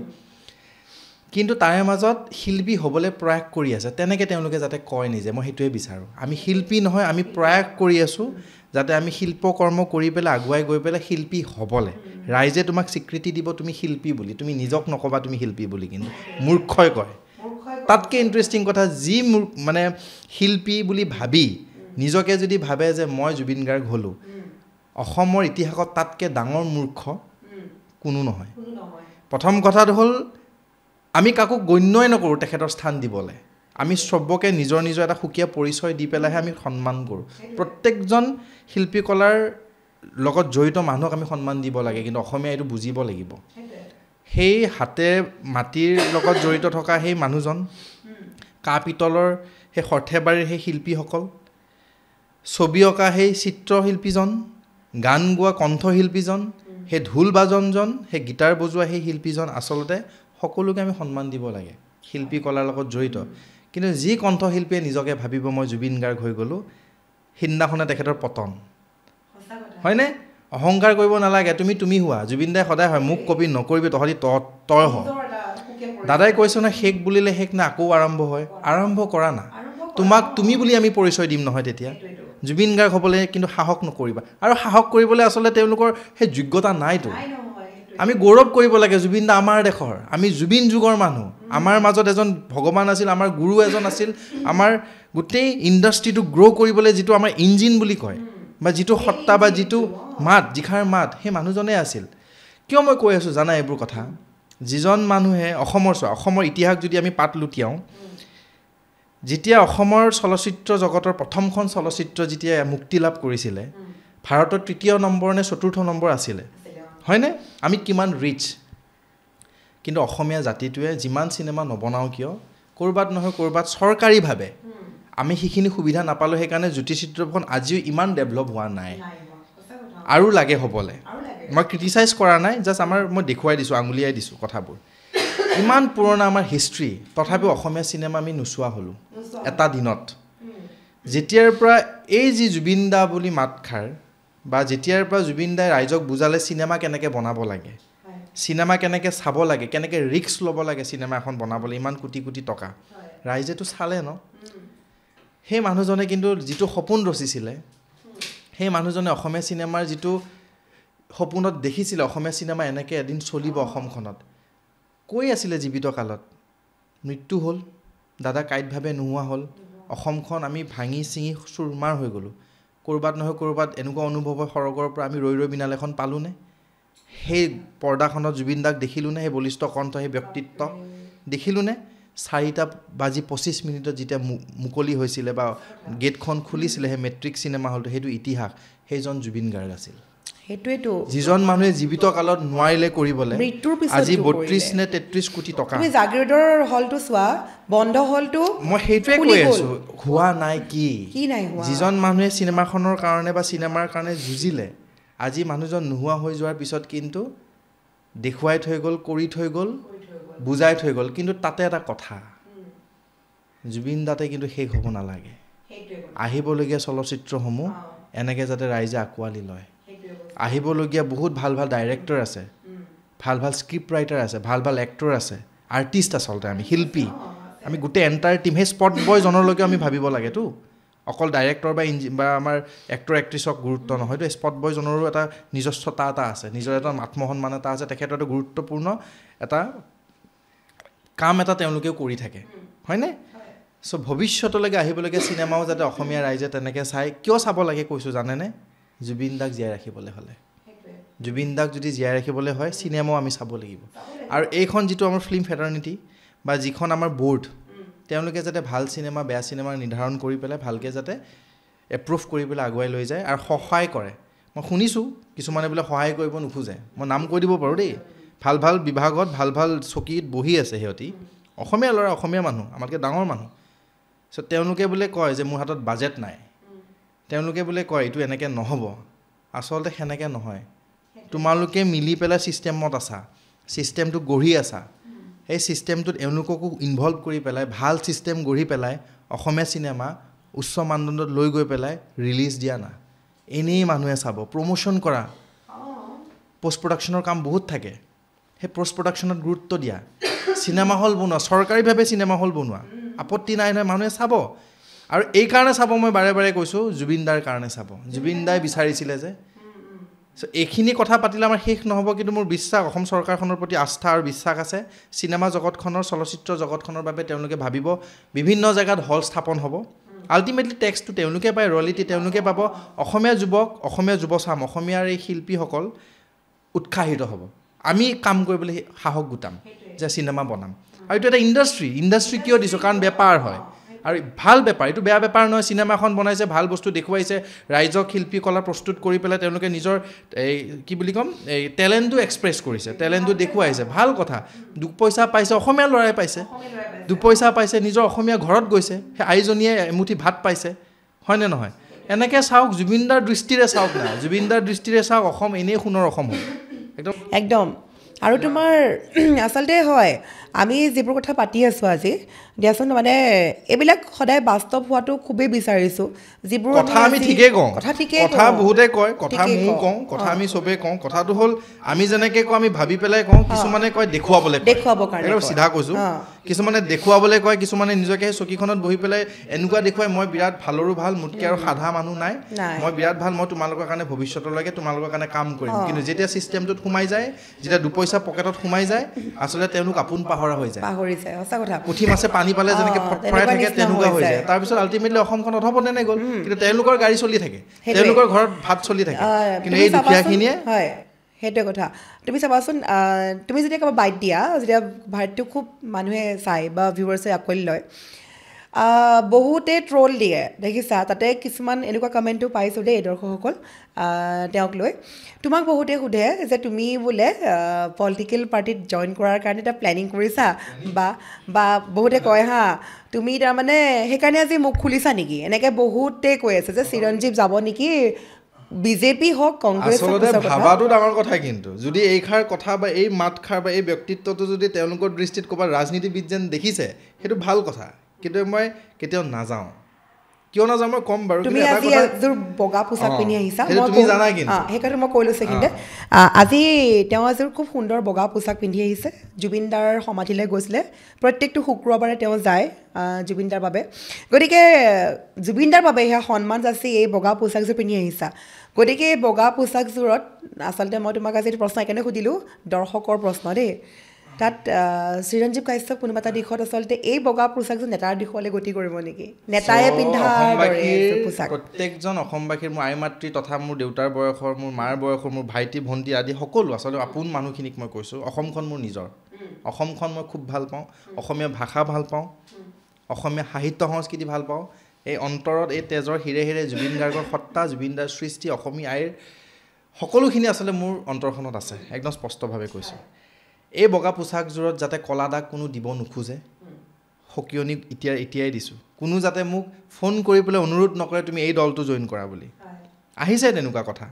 তোমাৰ আগতো দেখিছা তুমি আৰু মই নিজে ব্যক্তিগতভাৱে মই নিজকে কওঁ সদায় চিৰঞ্জীৱজনক কওঁ ভিতৰৰ এই চিৰঞ্জীৱজনক যে চিৰঞ্জীৱ কেতিয়াও ৰাজনীতি সেই শব্দটো যাতে তোৰ পিঠিত নালাগে কেতিয়াও যাতে তোৰ কথাখিনিত কেতিয়াও ৰাজনীতিৰ ৰহন সানি পেলাই তই যাতে ৰাইজৰ আগত কথা নকওঁ কেতিয়াও যাতে সেই বুম বা কেমেৰাটোৰ আগত আহি পেলাই এজন নেতা হৈ পেলাই তই দেখুৱাই কেতিয়াও নিজকে এষ্টাব্লিছ নকৰ কাৰণ মই জানো এইখন অসমত এনেকৈ কোৱা মানুহৰ বা এনেকৈ চিন্তা কৰা মানুহৰ আচলতে দায়িত্ব সেই ৰজা ঘৰত নহয় মোৰ কাম ৰাইজৰ লগত এতিয়া মই ৰাইজৰ হয় মই ৰাইজৰ মাজত দাদা যেনেকুৱা দেই দাদাও ৰাইজৰ আৰু এইটো নহয় যে জুবিন দা যোৱাৰ পিছত মই এনেকুৱা কথা কৈছোঁ জুবিন দা জীয়াই থাকোঁতে মই এইষাৰ কথা কওঁ জুবিন দাই দেখিছে মোক ৰাইজে দেখিছে আৰু দাদাৰ আদৰ্শ সেইখিনি মই আজি যিখিনি মৰম পাইছোঁ মোৰ বয়স বেছি হোৱা নাই কিন্তু ষ্টিল সেই টংলাৰ যুৱকজনক যদিও মই গুৱাহাটীত থাকোঁ সেই শদিয়াৰ পৰা কেনেকৈ আশীৰ্বাদ আহিল সেই লখিমপুৰৰ পৰা কেনেকৈ আশীৰ্বাদ কৰে সেই ধুবুৰীৰ পৰা ফোন কৰি পেলাই মোক দুৱা কেনেকৈ কৰে সেই গোৱালপাৰাৰ পৰা ফোন কৰি পেলাই মোক দুৱা কেনেকৈ দিয়ে মই দুৱা বুলি এইকাৰণে কৈছোঁ হিন্দু আছে মুছলমানো আছে তাতে খ্ৰীষ্টিয়ান মানুহজনে সেই চাৰ্চত গৈ পেলাই আহি পেলাই মোক ফোন কৰে যে বাবু মই আজি ভগৱানক কৈছোঁ ঈশ্বৰক কৈছোঁ তুমি যাতে তোমাৰ যাতে মংগল হয় তুমি যাতে এইখন যুঁজত যুঁজি থাকা জাষ্টিছ নোপোৱালৈকে যাতে তোমাৰ এই মাত স্তব্ধ নহয় এইবোৰ কথা ক'ৰ পৰা আহিছে মই জানো এই ৰাইজৰ মৰম আৰু নিস্বাৰ্থভাৱে নিকাভাৱে তেওঁলোকে অন্তৰ খুলি মৰম দিছে আৰু মই কেতিয়াও ৰাজনীতি দলৰ লগতো নাই আগৰ পৰা কৈছোঁ ৰাজনীতি দলতো নোসোমাওঁ কিন্তু এটা কথা ঠিক সেইটো মই কৈ লওঁ যদি ভৱিষ্যতলৈকে অসম সলনি কৰিবলগীয়া হয় যদি অসমখনত দানৱৰ উৎপাত হয় যদি ৰাক্ষসৰ শাসন হয় আমাৰ দৰে কিন্তু যুৱক বা আমাৰ দৰে সেই জুবিন যুগৰ জুবিন দেশৰ নৱপ্ৰজন্মই সেই ৰাক্ষসক সেই পিশাচবোৰক ৰুধিবলৈ কিন্তু আমি আগুৱাই আহিম মই কাকো ৰাক্ষস বুলি সম্বোধন কৰা নাই বা কোৱা নাই যদি ভৱিষ্যতলৈকে সেনেকুৱা পৰ্যায় আহে মই নেপাল হ'ব বুলি মই নকওঁ আজি তোমালোকে দেখিলা BTCৰ যিটো পৰিস্থিতি সেই জনজাতিকৰণৰ কাৰণে যি আজি আপচু বুলি কৈছে কিছুমানে UPPL বুলি কৈছে চ' আচলতে দুখ লাগিছে মই BTCৰ ল'ৰাটো আমাৰ কণ ল'ৰা ছোৱালীখিনি আন্দোলন কৰিবলগীয়া হৈ গৈছে আচলতে তেওঁলোকক ক'ৰবাত নহয় ক'ৰবাত এটা শক্তিয়ে সেইখিনি বিবেকত ভৰাই দিছে পোকখিনি যে এইটো এনেকৈ কৰ আচলতে এনেকৈ অসম নচলে বন্ধু কোনোবা সচিবালয়ত গৈ পেলাই চকী ভাঙি দিলে কাৰোবাৰ নেতাৰ গাড়ীখন ভাঙি দিলে সেনেকৈ ছিষ্টেমটো সলনি নহয় যদি তুমি ছিষ্টেম সলনি কৰিব বিচাৰিছা ছিষ্টেমত সোমাব লাগিব খোজ দিব লাগিব ভালভাৱে বিবেকক সুধি পেলাই নিকাভাৱে এজন নিজৰ আদৰ্শ মনত লৈ পেলাই আগুৱাই যাব লাগিব তেতিয়া ছিষ্টেম সলনি হ'ব হাতেৰে লাঠিৰে বেতেৰে শিলগুটিৰে চকী দলিয়াই দিলে অসমখন সলনি নহয় অসমখন অধপতনে যাব আৰু সেইখন অসম আমি নিবিচাৰোঁ আহিল কথা তুমি ৰাজনীতিৰ কথা মই স্পষ্টভাৱে কৈছোঁ ক্লিয়াৰলি কৈছোঁ মই ৰাজনীতি দলত নোসোমাওঁ এইযোৰ আজি পিন্ধিছোঁ শুক্ৰবাৰ দাদা যিহেতু শুক্ৰবাৰৰ দিনাখন তাতে আমি শেষবাৰৰ বাবে দেখিছিলোঁ মই শুক্ৰবাৰে তাতে যাওঁ আৰু আকৌ এবাৰ সন্ধিয়া যাম পদু মানিছে মোৰ বা এগৰাকীয়ে কস্তুৰীবা ৰৈ ৰৈ বিনালে তেখেত আছে আমাৰ MLA ছাৰৰ ৱাইফ হোৱা চৰিত্ৰটো তেখেতে অভিনয় কৰিছে চ' বাৰ লগত ধুনীয়াকৈ সন্ধিয়া যায় গোটেই চিতাখনৰ কাষত আমি শ্ৰীলংকাৰ পৰা আহিছে ফুলখিনি গোটেই পদুমেৰে আৰু চাকিৰে আমি সজাম উকা হৈ আছে জেগাখিনি দেখিবলৈও বেয়া দেখি সদায় শুক্ৰবাৰে গৈ পেলাই মনটো ভাল লাগে দাদাৰ লগত দুআষাৰ কথা পাতোঁ আত্মাটোৱে যাতে চিৰশান্তি পায় আৰু আত্মাটো তাতে আছে অনুভৱ হয় সেনেকৈ যাওঁ বাকী ৰাজনীতি মাজনীতি মাৰক বুলি এটাই কথা চিধা কথা জেং কৰিব জেং কৰিম ভুল কৰিব গালি খাব ভাল কৰিব এখন নমস্কাৰ দিম শলাগ ল'ম আজীৱন তেওঁলোকৰ লগত থাকিম নিশ্চয়কৈ হয় আচলতে খুব ধুনীয়াকৈ উত্তৰ দিলা দেই মানে তাৰমানে মানুহবিলাকে ইমান কমেণ্টত কৈ থাকে বা বহুতেই সোধে কথা ক'লে আজি ডাইৰেক্ট পলিটিকেল পাৰ্টিত জইন কৰিব নেকি কোন দলত যাব এনেকুৱা টাইপৰ প্ৰশ্ন আহে গতিকে তেওঁ ইতিমধ্যে স্পষ্টভাৱে কৈ দিছে কোনো পলিটিকেল পাৰ্টিত জইন নকৰে জুবিনদাৰ দেশৰ মানুহ যে জুবিনদাৰ অনুৰাগী জুবিনদাৰ লগত ভাল তেওঁৰ সম্পৰ্ক আছিলে গতিকে জুবিনদাৰ আদৰ্শ লৈ আচলতে এখন সোণৰ অসম গঢ়িবলৈ জুবিনদাৰ অসম গঢ়িবলৈ তেওঁৰ এক প্ৰকাৰ প্ৰয়াস আৰু এটা মাজতে কওঁ এটা প্ৰশ্ন তুমি কৰিলা যে দাদা যোৱাৰ পিছত ইমান চিঞৰ বাখৰ কিয় প্ৰথম কথাটো হ'ল যোনে মোক ভাবিছে যোনে মোক সুধিছে বা যোনে লিখিছে যে ইয়াৰ উৎপাত বাঢ়িছে বা এই সুযোগ লৈছে নিজৰ ফেচ ডিমাণ্ডৰ কাৰণে আচলতে কথাটো হ'ল অসমখন ইমান কম বেছি ডাঙৰ নহয় এইখিনি আমি নিজৰ মানুহ চ' নিজৰ মানুহৰ মাজত কেঁকুৰা হৈ লাভ নাই মই কিয় কৰিছোঁ বা কিয় চিঞৰিছোঁ জানানে সেই মানুহখিনিয়ে কিন্তু মোৰ যিদিনাখন ঘৰত চাউল নাছিলে সেই মানুহখিনিয়ে দিয়া নাছিলে যিদিনাখন গুৱাহাটীখনত আহি পেলাই মই মঞ্চ বিচাৰিছিলোঁ বা গুৱাহাটীখনত আহি পেলাই যেতিয়া এখন সাংস্কৃতিক জগতত জীয়াবলৈ খুজিছিলোঁ তেওঁলোকে হাতত ধৰি পেলাই মোক আগুৱাই লৈ যোৱা নাছিলে যিদিনাখন জুবিনদাৰ লগত ঢোলটো লৈ পেলাই যেতিয়া ঘূৰিছিলোঁ সেই জুবিনদাৰ লগত তেওঁলোকে মোক পৰিচয় কৰাই দিয়া নাছিলে গোটেইখিনি দাদাই দিলে মোক সেই কলেজলৈকে আহিবলৈ বা কলেজৰ পৰা ঘৰলৈকে আহিবলৈ এখন বুলেট এওঁলোকে মোক দিয়া নাছিলে সেই জুবিনদাই দিছিলে ঘৰত যিদিনাখন পকেটত দুপইচা নাথাকে পঢ়ি আছিলোঁ ঘৰত খুজিবলৈ যেতিয়া অশান্তি পাওঁ দাদাই অনুভৱ কৰি পেলাই দাদাহে 500,000 টকা দিছিলে এওঁলোকে কিন্তু মোক দিয়া নাছিলে আজি মই যিখিনি কৰিছোঁ মই নিমখ খাইছোঁ দাদাৰ আজি মই যিখিনি হৈছোঁ দাদাৰ নেতৃত্বত দাদাৰ আদৰ্শ দাদা সান্নিধ্য পোৱাৰ পিছত সেই 2-3 মাহ মোক আশ্ৰয় দাদাই দিছিলে খাৰগুলি সেই জেগাখিনিত প্ৰতিধ্বনি জন্ম জুবিনদাই কৰিছিলে কিন্তু সেই 3 মাহলৈকে সেই ঘৰখন যে আমাক এৰি দিছিলে এওঁলোকে মোক দিয়া নাছিলে জুবিন গাৰ্গে দিছিলে জুবিনদাই দিছিলে চ' যিজন মানুহে মোক পিতৃৰ পিছত দায়িত্ব লৈছিল গুৱাহাটীখনত মা থাকে টংলা দেউতা থাকে টংলাত সেই টংলাৰ পৰা অহা সেই কণমানি ল'ৰাজনক তেতিয়া হাই ছেকেণ্ডেৰী দি পেলাই আহোঁ কোনে দায়িত্ব লৈছিলে একমাত্ৰ জুবিনদাই লৈছিলে সেই মানুহজনক মই কেনেকৈ পাহৰিব পাৰোঁ তুমি কোৱা সেই মানুহজনৰ ন্যায়ৰ বাবে মই মাত কিয় নামাতিম সেই মানুহজনে যোনে ন্যায় দিয়ে কোনে ন্যায় নিদিয়ে সেইটো আহি নপৰে যদি এইখন যুঁজ চলি আছে জাষ্টিছ ফৰ জুবিন গাৰ্গ চলি আছে মই কিয় মাত নামাতিম মোৰ অধিকাৰো আছে আৰু মোৰ এইটো ধৰ্ম বুলি মই ভাবোঁ মোৰ কৰ্তব্য বুলি ভাবোঁ কাৰণ মই নিমখ খাইছোঁ তেখেতৰ পৰা 2 পইচা পাইছোঁ তেখেতে মোক মানুহ বনাইছে আজি যে দুআষাৰ কৈ আছোঁ এইষাৰ মোৰ কথা নহয় কিন্তু মই এনেকৈ কথা কোৱা ল'ৰা নাছিলোঁ এনেকৈ বুমৰ আগত থিয় হ'ব পৰা ল'ৰাই নাছিলোঁ স্কুলত যেতিয়া মাইক্ৰফোনটো দিয়ে কঁপি থাকোঁ কিয় কৈছোঁ জানানে সেই সত্তা সেই সাহস সেই মাতষাৰ জুবিন গাৰ্গৰ সেই আত্মাটো জুবিনদাক লৈ পেলাই জীয়াই আছোঁ আৰাধনা কৰোঁ তেখেতক ভগৱান বুলি মানুহ অনুভৱ কৰোঁ তেখেতে যেনে প্ৰত্যেকটো খোজত লগত আছে সাহস দি আছে আৰু অসমী আইৰ সেৱা কৰিম বুলিহে মই এষাৰ মাতি আছোঁ জাষ্টিছৰ আগতো মাতি আছোঁ এতিয়ালৈকে পোৱা নাই জাষ্টিছ পোৱাৰ পিছতো মাতি যাম হয় আজি আচলতে তুমি যিকেইটা কথা কৈছা যে জুবিনদাৰ লগত থকা যেন অনুভৱ হয় মইতো গাড়ীখন চলাই থাকিলেও অনুভৱ কাষতে বহি আছোঁ কথা আজি তুমি আমাৰ ষ্টুডিঅ'ত আহোঁতে নিশ্চয় গম পাইছা জুবিনদাৰ ফটোখন দেখা পাইছা তোমাৰ পিছফালে দেখা পাই আছে দৰ্শকে কিয় ৰাখিছোঁ গম পোৱা নে কাম এটা কৰিবলৈ সাহস লাগে মানে লগত থকা যেন লাগে মানুহজন যেতিয়া তোমাৰ কামত মানে আহোঁ ষ্টুডিঅ'লৈ আহি সোমোৱাৰ মাত্ৰকে এটা পজিটিভ ফিল আহে যে আজি মানে কিয় নোৱাৰিম কষ্ট কৰিব লাগিব সদায় সত্য থাকিব লাগিব দাদা আছেতো মানুহক সহায় কৰিম যিখিনি পাৰোঁ মানে টকাৰে নহ'লেও যিখিনি মানুহক টকাৰে সহায় কৰাটো সহায় নহয় যি পাৰোঁ ইয়াত কিবা মানুহক বিপদত পৰা মাত্ৰকে জুবিনদাই যিহেতু প্ৰত্যেকটো ক্ষেত্ৰতে মানুহক সহায় কৰিছিলে সেইখিনি যাতে মানে মনোভাৱ আহে মনত সেইবাবে আজি জুবিনদাক চকুৰ আগত লৈ লৈছোঁ তাৰমানে আমি মানে জুবিনদাৰ এই কেছটো হোৱাৰ পাছত যেতিয়া মানে এনি টাইম আজিকালি এনেকুৱা হয় জানা মানে আগতেও মই যিখিনি পাৰোঁ কৰোঁ কিন্তু এতিয়া বেছিকৈ ভাব আহে যেতিয়া ৰাস্তাদি গৈ থাকোঁ ন কোনোবা সৰু ল'ৰাজনে যদি পইচা খোজে আগতে দিয়াচোন মানে যদি কেছ নাথাকে ধৰি লোৱা আজিকালি জিপে'ত থাকে বেছিকৈ নাথাকিলে এনেকুৱা লাগে যে মোৰ লগতো কেছ নাই মানে ইমান ভাবিব নহয় দেই বাট যি থাকিল দি দিলোঁ আৰু এতিয়া নহয় এনেকুৱা ভাৱ হয় যে ল'ৰাটোনো ইমান অকণমানি কি কৰি খাব কেনেকুৱা মানে সেই মোৰ লগত আছে মইতো ধুনীয়াকৈ চলি আছোঁ তাক দিলেনো মোৰ কিখন নাইকিয়া হৈ যাব লগালগ দিবলৈ মন গুচি যায় মানে সেই আগতকৈ কিছু পৰিৱৰ্তন হৈছে দেই আদৰ্শটো যে আকৌ তোমাৰ কেতিয়াবা কি হয় তোমাৰ মই এগৰাকী বাক লগ পাইছিলোঁ দেই আজি মই কৈছোঁ আৰু এই পডকাষ্টৰ যোগেদি তেওঁ মোৰ নিচেই কাষত আছিলে আগতে মই য'ত থাকোঁ তেওঁ তোমাৰ আগতে সেইটো প্লেনিং কৰা নাছিলে যে তেওঁ দুখীয়া ল'ৰা ছোৱালীক অলপ বিনামূলীয়াকৈ পঢ়া শুনা কৰাব তেওঁ জুবিন দা ঢুকোৱাৰ পিছত সেই কথাবোৰ তেওঁ খুলি খুলি খালে যে আমি ইমান মানে কম চিন্তাধাৰা মানুহে জুবিন দা ক'ত ভাবে আমি ক'ত ভাবোঁ আমি ইমান কিয় মানে চেপেটা হৈ থাকোঁ কিয় মানে যে পাৰোঁ কাৰণেতো পৰাখিনি দিব পাৰোঁ নাই জুবিন দাই ইমান মানুহক সহায় কৰিছে নিজৰ কাৰণে একো নাথাকিলে ঘৰখনেই নবনালে তেওঁ বাগৰাকীয়ে ডিচিশ্যন লৈছে যে গাঁৱৰ যিখিনি দুখীয়া ল'ৰা ছোৱালীক বিনামূলীয়াকৈ কিছুমান পঢ়া শুনাৰ অলপ সহায় কৰিব শুনাৰ মাত্ৰকে মোৰ ইমান ভাল লাগিলে যে জুবিন দাৰ আদৰ্শ সকলোৱে কেনেকৈ লৈছে আৰু সেই চামেই হৈছে যুৱচাম মই এইকাৰণেই ক'লোঁ তুমি মই বা আমি চবেই যে জুবিন দাৰ যে আদৰ্শ এনেকৈয়ে লৈ আছোঁ আজি কিবা এটা মানে অলপ সৰু এটা ভুল কৰিলে মানুহৰ কাৰণে বেয়া এটা ভাৱ আহিলে ডাইৰেক্ট ভাৱে জুবিন দাইতো এনেকৈ ভবা নাছিলে এইটো পাপ কাম কৰি আছোঁ সেই বস্তুটো কিন্তু চাবাচোন তুমি পৰিৱৰ্তন হৈছে মই কমিলে যাক লগ পাওঁ চবকে পাওঁ মোৰ এতিয়া কি হৈছে কথাটো মই যি টি কথাত খং নকৰোঁ যুক্তিত কথা পাতোঁ আৰু মই বেছি উৎপতীয়া ধেমালি বেয়া পাওঁ অশ্লীলতা বেয়া পাওঁ বেছি গালাজ মোৰ মুখৰ পৰা নোলায় আৰু মোৰ লগবোৰে জানে মই ইমান গালি নাপাৰোঁ মোৰ মুখত অশ্লীল ভাষা নোপোৱা তুমি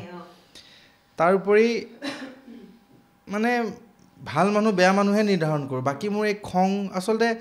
একো নোহোৱা হৈ গ'ল মৃত্যুলৈ মোৰ ভয় নাই এতিয়া যেতিয়া চিতাখনৰ কাষত আছোঁতো সৌভাগ্যৱান সদায় নিজকে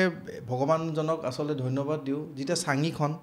খুলিবলগীয়া সেই সৌভাগ্য মোৰ আছিলে মানে চাঙিখন খুলি পেলাই যেতিয়া চিতাত দিছোঁ বা শেষ মুহূৰ্তৰ সেই অন্তিম সময়খিনিলৈকে ঘিখিনি দি পেলাই 12-13 লিটাৰমান ঘি মানে চাফা কৰাৰ সেই সময়খিনিলৈকে চিতাখন সেইখিনি যে মই পাইছোঁ চিৰধন্য মই সদায় এই মানুহজনৰ আগত সদায় ধন্য কিন্তু মানে সলনি হৈ গ'লোঁ মানুহটো মোৰ মানে এতিয়া মোৰ মায়া নাই উদ্দেশ্য কিন্তু মহান হৈছে আগতকৈ এতিয়া মানে বহুত মানুহৰ কথা আগতকৈ বেছি ভাবোঁ তুমি কোৱা মতে অসমখনৰ কথা ভাবোঁ কাৰণ দাদাই কৈছিলেতো যে নোহোৱা হৈ গ'লে কিন্তু কাৰোবাৰ দায়িত্ব এটা আছে আৰম্ভ কৰিবলৈ আমি সেনেকৈ ভাবিব লাগিব প্ৰত্যেকজন অসমীয়াই কিন্তু ভাল কাম কৰা এজনে তুমি কৰিবা এনেকৈ এজন এটোপাল পানী গৈহে নৈখন হ'ব নৈ গৈ সাগৰ পাব তেনেকৈতো অসম সলনি হ'ব তেনেকৈ ভাবিব লাগিব সেইটোৱে জুবিন গাৰ্গ হ'ব কোনো নোৱাৰে জুবিন গাৰ্গদাৰ আদৰ্শটো ল'ব পাৰি ন ভাবকচোন ভাবিলে সলনি হ'ব চিন্তাধাৰাখিনি কৰোঁ ভাবিলে সলনি হ'ব ভয় খাবলগীয়া একো নাই হা মাজতে একদম চোৱা আজি চোৱা ভয় ক'ত খাই আছে মানুহবিলাকে খুব দুখ লাগে অসমীয়া মানুহখিনিয়ে ইমান কষ্ট পাইছে আমাৰ এই থলগিৰি ৰাইজৰ মগজু ইমান মানে অস্থিৰ আৰু ইমান দুৰ্বল হৈ গৈছে অসুস্থ হৈ গৈছে আচলতে একচাম শক্তিয়ে বাৰে বাৰে ভয় খুৱাই ন জেললৈ লৈ যাম বুলি একচাম শক্তিয়ে ভয় খুৱাই ন যে NSA লগাই দিম বুলি একচাম শক্তিয়ে থ্ৰেটেনিং দি আছে নহয় তৃতীয় শক্তিৰ কথা ক'বলৈ আহে লাঠি চাৰ্জ হৈ যায় দমাদমি হৈ যায় ফোন কৰি পেলাই থ্ৰেটেনিং দিছে কোনোবা এখন পেজত কাৰোবাক এটা দলৰ এজেণ্ট বুলি সজাই দিয়ে কথাটো আচলতে মোৰ কোনো ভাষণ বা বিৰোধী কথা নাই চবকে কৈছোঁ চবৰে কথা কৈছোঁ হা এনেকৈ ভয় খোৱালে কিন্তু অসমীয়াই ভয় নাখায় কিন্তু কষ্ট পাইছে সকলোৱে কষ্ট পাইছে মোক কয় দাদা ক'বলৈ ভয় লাগে তুমি কৈ আছা তোমাক লৈ আমি সাহস পাইছোঁ তুমি কৈ আছা তোমাৰ লগত আমি আছোঁ আমি দেখোন ক'লে জেললৈ লৈ তুমি কি কৈছা যেতিয়া আমি আজিতো বাৰু পডকাষ্ট যেতিয়া আমি বাতৰি সম্প্ৰচাৰৰ কাৰণে যাওঁ ফিল্ডত যাওঁ মই নিজে মোৰ এইবোৰ এক্সপিৰিয়েঞ্চেই যেতিয়া আমি মাইক্ৰফোনটো আগত দিওঁগৈ বুমটো আগত দিওঁগৈ তেওঁলোকে ক'বলৈ বহুত মন যায় সেয়া কোনো সুৰা সেৱন কৰা ব্যক্তি নহয় সুস্থ অৱস্থা থকা ব্যক্তি ক'বলৈ ইমান তেওঁৰ মন যায় আমাক কি কয় জানানে যে বাইদেউ ক'বলৈ ভয় লাগে যদি মই জেলত সোমাব লগা হয় কিন্তু মোৰ ক'বলৈ বহুত আছে যেতিয়া কেমেৰাটো যেতিয়া অফ হয় শুনিবা অন কেমেৰা ক'ব তেওঁৰ সাহস নকৰে যেতিয়া কেমেৰাটো অফ হয় আমাক ঢেৰ কথা কয় মোৰ এইখিনি বস্তু ক'বলৈ আছিলে যদি মই কওক মুখখন খোলক হয় নহয় আমিয়েতো ক'ব লাগিব ন কিবা ভুল দেখিলেও ভাল দেখিলেও কিন্তু ক'বলৈ সাহসকণ নাই আমি সাধাৰণ শ্ৰেণীৰ মানুহ মোৰ পৰিবাৰৰ কি হ'ব মোৰ ফেমিলিৰ কি হ'ব যদি মই জেলত থাকিব লগা হয় এই বস্তুটো কিয় মানে কেতিয়াবা বহুত খং উঠে দেই কিয়টো আচলতে এইটো উত্তৰ বিচাৰি নাপাওঁ উত্তৰ আচলতে আমি নিজে বিচাৰিব লাগিব কথাটো হ'ল কি জানানে আমাক তেওঁ যোনে ভয় খুৱাম বুলি ভয় খুৱাই আছে তেওঁলোকে জানে তেওঁলোকহে দুৰ্বল কাৰণ ৰজা আমি বনাওঁ ৰাইজে পাহৰিব নালাগে তেওঁলোকে পাহৰিব নালাগে আমাক যদি 70-80গৰাকী ব্যক্তি কোনোবা এখন ঘৰত বহি এচি গাড়ীত ঘূৰি বগা পোচাকযোৰ পিন্ধি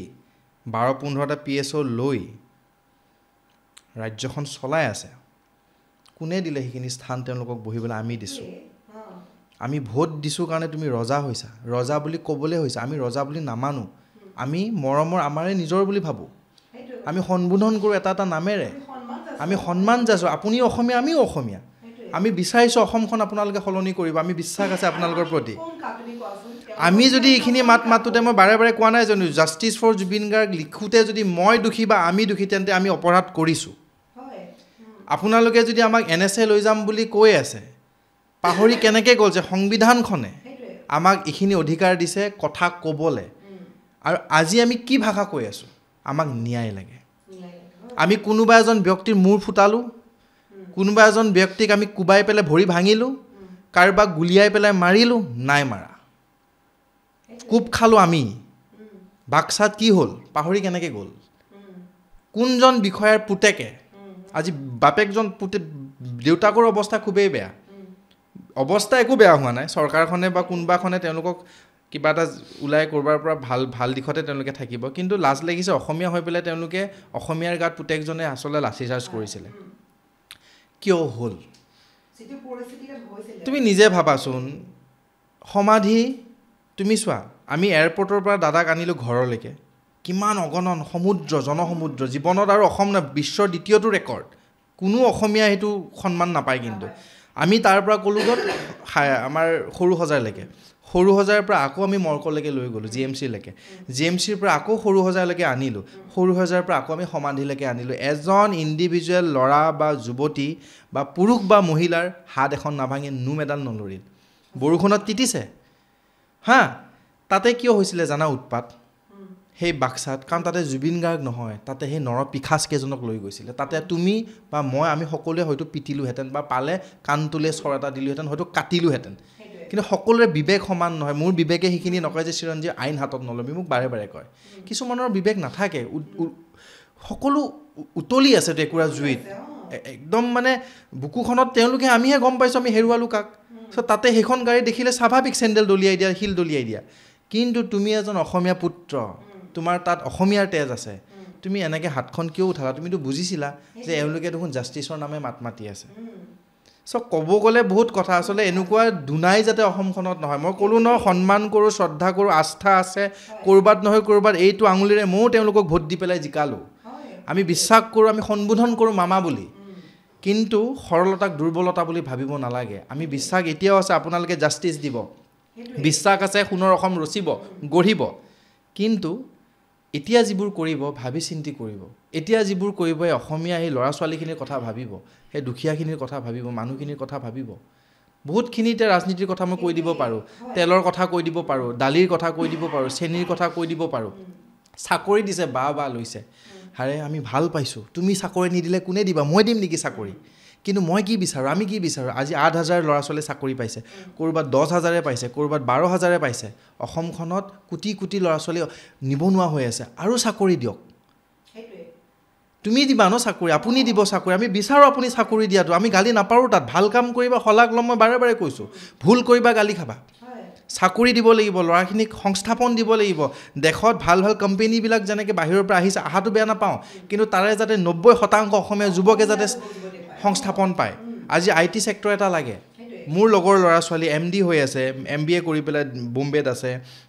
মহাৰাষ্ট্ৰ হওক পুনে হওক বেংগলোৰ হওক তাহাঁতি কয় চিৰঞ্জীৱ মিছ কৰিছোঁ জুবিন দা গুচি গ'ল জুবিন দা শেষ বাৰৰ বাবে চাব নোৱাৰিলোঁ কিয় নোৱাৰিলোঁ জাননে অসমত IT এটা অফিচ নাই IT এটা ভাল ডিপাৰ্টমেণ্ট এটা নাই এইবোৰ আনক অসমখন সলনি কৰক টেকনলজিকেলি আৰু কৰিবলগীয়া বহুত আছে কিন্তু দেই বহুত আছে আৰু কি জানানে আচলতে দৰ্শকসকলে আচলতে এইটো কথাই ক'ব আমি যে ক'লোঁ যে কথা ক'ব বিচাৰিলেও ভয়ত নকয় ক'ব লাগিব ভয় কৰিবলৈ একোৱে নাই মই তুমি যদি সত্যত আছা বুকু তুমি কথা কোৱা আচলতে কি জানা নাই তাৰমানে আজি আমি চৰকাৰখনকে ক'ব লাগিব যোনখন চৰকাৰে নহয় আমি কাক খুজিম মাক আমি নুখুজিম মা মোৰ ভোক লাগিছে মই মাকেতো খুজিম দেউতা মোক চোলাটো লাগে তোমালোক আমাৰ সেইটোৱে কথা বিজেপি চৰকাৰ কংগ্ৰেছ চৰকাৰ সেই বিষয়ে ক'ব নাযাওঁ চৰকাৰ যোনেই নহওক আমি প্ৰত্যেকখন চৰকাৰক খোজা দায়িত্বটো আমাৰ আমি নাগৰিক হয় ন আমি অসমৰ মানুহ আমাৰ ওপৰত তেওঁলোক আছে অসমখন চলাই আছে দেশখন চলাই আছে গতিকে আমাৰ যিখিনি কিউব আছে বা যিখিনি ক'বলগীয়া আছে আমিহে জানিম ন ক'ত ভাল ক'ত ভুল হৈছে বৰ ধুনীয়া কথা হয় আমি ক'ব লাগিব ন হয় তুমি যদি বিছনাখনত বহি থকা তুমি যি মাক নোকোৱা মা মোক ভোক লাগিছে মা মোক দিয়াচোন আনি কেনেকৈ মায়ে গম পাব সেইটোৱে আমাৰ কথাটো কি হ'ল আমাক লাগে কি সেই বুলি আকৌ তুমি এতিয়া মাক যদি কৈ দিয়া মা মোক তুমি এতিয়া চন্দ্ৰটো লৈ আহা নহ'ব নহয় মা মোক তুমি এতিয়া হঠাৎ 1 ঘণ্টাৰ ভিতৰত আমেৰিকালৈকে লৈ যোৱা সেনেকুৱা নহয় কথাটো হ'ল অসমবাসীয়ে চৰকাৰখনক যদি আমি কিবা খোজোঁ আমি বিবেকক সুধি পেলাই ভাবি পেলাই আমি যাতে ভালকৈ সুধিব পাৰা আমাৰ সেই ক্ষমতা সেইষাৰ কথা আৰু সেই সততা লাগিব আমাৰ সেইটোৱে কথা আমি চৰকাৰক প্ৰেছাৰেট কৰিব লাগিব যে আমাক এইটো লাগে সেই বোলে যিকোনো বস্তু আমি মানে যি টি কথা ক'লেও নহ'ব আমাৰ বিবেকক সুধিব লাগিব ভদ্ৰভাৱে ক'ব লাগিব কৰিব পাৰে ভালকে তুমি কথা ক'বা চৰকাৰে ভাল কথা শুনিব মোৰ বিশ্বাস তুমি খুব মানে ঠিক কথা কৈছা আচলতে মানুহে বহুত ভুল ধাৰণা থাকে যে আমি ক'বলৈ বিচাৰোঁ ক'ব নোৱাৰোঁ আমাক জেলত ভৰাই থ'ব কিয় ভৰাই থ'ব তুমি কোৱাৰ দৰে যদি ভাল কথা কয় নিশ্চয় শুনিব চৰকাৰে আৰু বিশেষকৈ মই বাৰে বাৰে কৈছোঁ যে আমি চৰকাৰকে ক'ব লাগিব নহ'লে কাক ক'ম বা চৰকাৰে গম পাব কেনে তুমি কোৱাৰ দৰে যদি মোৰ ভোক লাগে মই যদি মাক নকওঁ যে ভোক লাগিছে মায়ে কেনেকৈ গম পাব মোৰ কি হৈ আছে মনত ন গালি আমি ঢেৰ পাৰোঁ অসমীয়া হেমকোষখনত বহুত ভাল ঘৰতো গালি কাজিয়া অসমীয়া সাহিত্য সংস্কৃতি আমাৰ সাহিত্যৰ যিবোৰ ভাষা অসমীয়া ভাষাটো বৰ ধুনীয়া আমি অসমীয়াত ভালকৈ কওঁ আমি গালি পাৰি ক'লে নহ'ব নহয় গালিবোৰ কিয় লাগে অশ্লীলতা নালাগে তাত ভদ্ৰভাৱে ভালকৈ ক'ম যদি তুমি নুশুনা সিদ্ধান্ত আমি ল'ম নহয় সেইটোৱে কথা যদি জনসাধাৰণে যদি নকওঁৱেই চৰকাৰেনো কেনেকৈ গম পাব যে আমি বিচাৰি আছোঁ কি গতিকে সকলোৱে নিজৰ বিচৰাখিনি ক'ব লাগিবই সেইটো চৰকাৰৰ দায়িত্ব হয় শুনাটো এতিয়া আমাক একো নালাগে শুনা সকলো পালোঁ চাকৰি দিব লাগিব তুমি দিব লাগিবই আমাৰ ল'ৰা ছোৱালীক চাকৰি দিয়া সংস্থাপন দিয়াটো চৰকাৰৰ দায়িত্ব আজি চৰকাৰে চাকৰি দিছে আমি খুব ভাল পাইছোঁ মই শলাগ লৈছোঁ খুব দুখীয়া শ্ৰেণীৰ ল'ৰা ছোৱালীখিনিয়ে চাকৰি পাইছে সঁচাকৈ খুব সুখী সেই খবৰক লৈ নহয় জানো চোৱা ঢৌ গৈ থাকিব বিভিন্নটা ঢৌ আহিব অসমবাসী ৰাইজক খুব মৰমত খুব শ্ৰদ্ধাৰে মই এষাৰ কথা কওঁ বিভিন্ন ঢৌ আহিব বিভিন্ন বাতাবৰণ আমাৰ সলনি হ'ব পাৰে বিভিন্ন ৰাজনীতি কথা বতৰা সলনি হ'ব পাৰে কথাৰে আমাৰ বহুত বস্তু সলনি হৈ পেলাই আচলতে আমাক কিছুমান শক্তি এনেকুৱাও কৰি দিব পাৰে যে তোমালোকে পাহৰি যাব লাগিব জুবিন গাৰ্গ কোন আছিল আমি জুবিন দাক পাহৰিব নোৱাৰোঁ আমি নোৱাৰোঁ নহয় আমি কোনো শক্তিয়ে আমাক সেইখিনি কৰিব নোৱাৰে কিন্তু ইলেকশ্যনে আহক যিয়ে আহক যেনেকৈ চৰকাৰখন আগুৱাই যাওক চৰকাৰ সলনি হৈ যাওক কোনোবা দল চেঞ্জ হওক কোনোবা MLA চেঞ্জ হওক কোনোবা মিনিষ্টাৰ পাওক কোনোবা মিনিষ্টাৰ নাপাওক কথা ক'বলগীয়া নাই এই ৰজাঘৰখন যোনেই নহওক ৰজাঘৰখনক এটাই কওঁ ন্যায় দিয়া অসমৰ সৰ্বকালৰ সৰ্বশ্ৰেষ্ঠ আৰু কঠোৰতকৈও কঠোৰ যাতে তেওঁলোকে শাস্তি পায় আমাক একো অসমখনে এতিয়া দালি বা তেল নালাগে লাগিব আৰে দিছা ভাল কথা আৰু দিয়া 1 কেজি দালি ঘৰখন নচলে 1 লিটাৰ তেলে ঘৰখন নচলে তাৰ উপৰি পইচাও লৈছে কিন্তু তোমালোকে কিছুমান স্কিম বনোৱা আপোনালোকে স্কিম বনাওক ভাল কাম কৰক আমি গালি নাপাৰোঁ গালি পাৰা মোৰ যোগ্যতাও নাই মই ভালেই পাইছোঁ যিখিনি কৰি আছে 1250 টকাত ঘৰখন নচলে যদি পাৰে অকণমান বেছিকৈ দিয়ক পইচা আছেতো বেছিকৈ দিয়ক আৰু অলৰেডি বহুতখিনি শুনিছোঁ কিমান কোটি টকা কিমান হাজাৰ লাখ কোটি টকা এতিয়া ধাৰত আছে বাট বিশ্বাস আছে ক'ৰবাত নহয় ক'ৰবাত যদি আমাৰ যিখিনি খেতি পথাৰ আছে খেতিয়ক আছে তেওঁলোককো যদি ভালকৈ সংস্থাপন দিয়ে বা খেতি কৰিবলৈ উৎসাহী কৰে মীন পালনটো যদি ভালকৈ ফ'কাছ কৰে বা আমাৰ বহুত ৰিচৰ্চেছ আছে এইবোৰ যদি ভালকৈ চায় ডেফিনেটলি আমাৰ টেক্সখিনি দিবলৈ বা আমাৰ সেই ধাৰখিনি মাৰিবলৈ ক'ৰবাত নহয় ক'ৰবাত চৰকাৰখনে সুবিধা পাব মোৰ বিশ্বাস এটা আছে যিয়ে নহওক মই ভাবোঁ ডেভেলপমেণ্ট খুব হৈছে খুব ভাল কাম কৰিছে গুৱাহাটীত আমি বেছি ফ্লাইঅভাৰ বনোৱাতকৈ যদি আমি বানবোৰ বনালোহেঁতেন ভাল হ'লহেঁতেন চাগে আমাৰ খুব দুখীয়া খুব আচলতে বানত আচলতে নিজৰ ঘৰখন হেৰুৱা অসমীয়া বহুত আছোঁ খুব দুখ লাগে তুমি লখিমপুৰ হওক ধেমাজি হওক বিভিন্ন জেগা আছে এইবোৰ জেগাত যদি যোৱা বানত যিখিনি বানৰ কবলত পৰা আমাৰ অসমীয়া পৰিয়ালবোৰ আছে তেওঁলোকক আচলতে এতিয়া বানৰ প্ৰয়োজন ভাল আচলতে তোমাৰ মথাউৰি লাগে চ' আমাৰ বেছি ফ্লাইঅভাৰ ইয়াতে ফ'কাছ কৰি আছে ফ্লাইঅভাৰ কেইখনৰ খৰচাখিনি যদি মথাউৰিবোৰ বনায় দুটা অসমীয়া বেছিকৈ জীয়াব পাৰিব আশীৰ্বাদ এওঁলোকে পাব চৰকাৰৰ এইবোৰ কাম চাকৰি দিয়াটো খুব ভাল কথা ভাল কাম কৰিছে কিন্তু কৰিবলগীয়া কাম ঢেৰ আছে ভালকৈ কৰি যাওক আমি আস্থা বিশ্বাস সকলো আমি আছে সকলোখিনি আমি তেওঁলোকৰ পৰা আশা কৰোঁ আৰু আমিও আশা দিছোঁ যে আমি ভালে ৰাখিম তেওঁলোকক ভাল পাওঁ কিন্তু চব ধুমুহা যি আমাক নকৰক কিয় আমি যাতে জাষ্টিছ ফৰ জুবিন গাৰ্গৰ এই শ্লোগানৰ পৰা বিৰত নাথাকোঁ আমি যাতে জাষ্টিছ পাওঁ আমাক জাষ্টিছ দিব লাগিব আমাক একো নালাগে আৰু তাৰপিছত অসমখন কেনেকৈ ৰচিব লাগে আমাৰো দিহা পৰামৰ্শ চৰকাৰখনে ল'ব লাগিব জুবিন আৰু যুৱচাম খুব স্মাৰ্ট নহয়নে বহুত স্মাৰ্ট মই সঁচা কথা কৈছোঁ বহুত শিক্ষিত তোমাৰ মানে আজিকালি কণ শিশুৰ পৰা বহুতখিনি মগজে ঢুকি পায় তেওঁলোকক বহুতখিনি বস্তু ভাল লাগে বহুত ডেভেলপ হৈছে আমি যেতিয়া সৰু আছিলোঁ এতিয়া আমাৰ সৰু আৰু এতিয়াৰ সৰু তুমি চাবাচোন কিমান আমাতকৈ ওপৰত আমি বুৰ্বক আছিলোঁ ডিগ্ৰীত পাইছোঁ সেইটোৱে আমি একদম বহুত double one আজিকালি ল'ৰা ছোৱালীয়ে তুমি নোৱাৰা কামটো কৰি দিব তো গতিকে যুৱচাম খুবেই স্মাৰ্ট আৰু যিখিনি উঠি আহিছে বাচ্চাখিনিতো আৰু ক'বই নালাগে গতিকে যুৱচামৰ মতামত লোৱাটো খুবেই জৰুৰী চৰকাৰৰ কাৰণে চৰকাৰ ভালৰ কাৰণে কৈছে যোনখন চৰকাৰ নহওক ২৬ততো আকৌ ইলেকশ্যন আহি আছে কোনখন চৰকাৰ আহে নাহে আমি হ'ব নোৱাৰো নেকি কেতিয়াবা বিশ্বাস কৰিবা মোৰ কেনেকুৱা ইচ্ছা যায় মনৰ কথা কৈছোঁ দেই ৰাইজসকলকো কৈছোঁ আমি হ'ব কিয় নোৱাৰোঁ একেটা ছাতিৰ তলত একেখন আকাশৰ তলত আমি অসম ৰচিম আমি অসম গঢ়িম অসমখন সোণৰ অসম সোণালী অসম অসমত ৰিচৰ্চেছ বহুত আছে আমি নিজে এখন বাগান কিনাতকৈ আমাৰ বাগান বনাব নোৱাৰোঁ নেকি আমি ৰিজৰ্ট এখন অকলে চলোৱাতকৈ আমি ভাল ভাল হেৰিটেজ চেণ্টাৰ বনাব নোৱাৰোঁ নেকি ভাল ভাল সেই মানে হেৰিটেজ জ'ন বনাই পেলাই ইউনেস্কো আহি পেলাই যাতে চিনাক্তকৰণ কৰে শিৱসাগৰখন আৰু উন্নত কৰিব নোৱাৰোঁ নেকি টুৰিজম ছেক্টৰটো বঢ়াব নোৱাৰোঁ নেকি কিমান কৰিবলগীয়া আছে অসমখনত আমি হওঁচোন কি ভাল লাগিব একেপাত এনাজৰী আমি খিলঞ্জীয়া ক্লিয়াৰ কাট কথা হিন্দু হওক বা মুছলমান হওক কথা নাই যোনে ক্ৰিমিনেল তেতিয়াহে আমি গালি পাৰিম যদি হিন্দুৱে ক্ৰাইম কৰিছে সি ক্ৰিমিনেল দৃষ্টিত যাতে মুছলমানে ক্ৰাইম কৰিছে ক্ৰিমিনেল দৃষ্টিত যাতে আমি চাওঁ কোনো হিন্দু কোনো মুছলমান দুভাগ কৰি পেলাই কাৰণ তেজ একে চবৰে তেজ ওলাব তুমি চাবা দেই আজি ধৰি লোৱা কোনোবা ধৰি লোৱা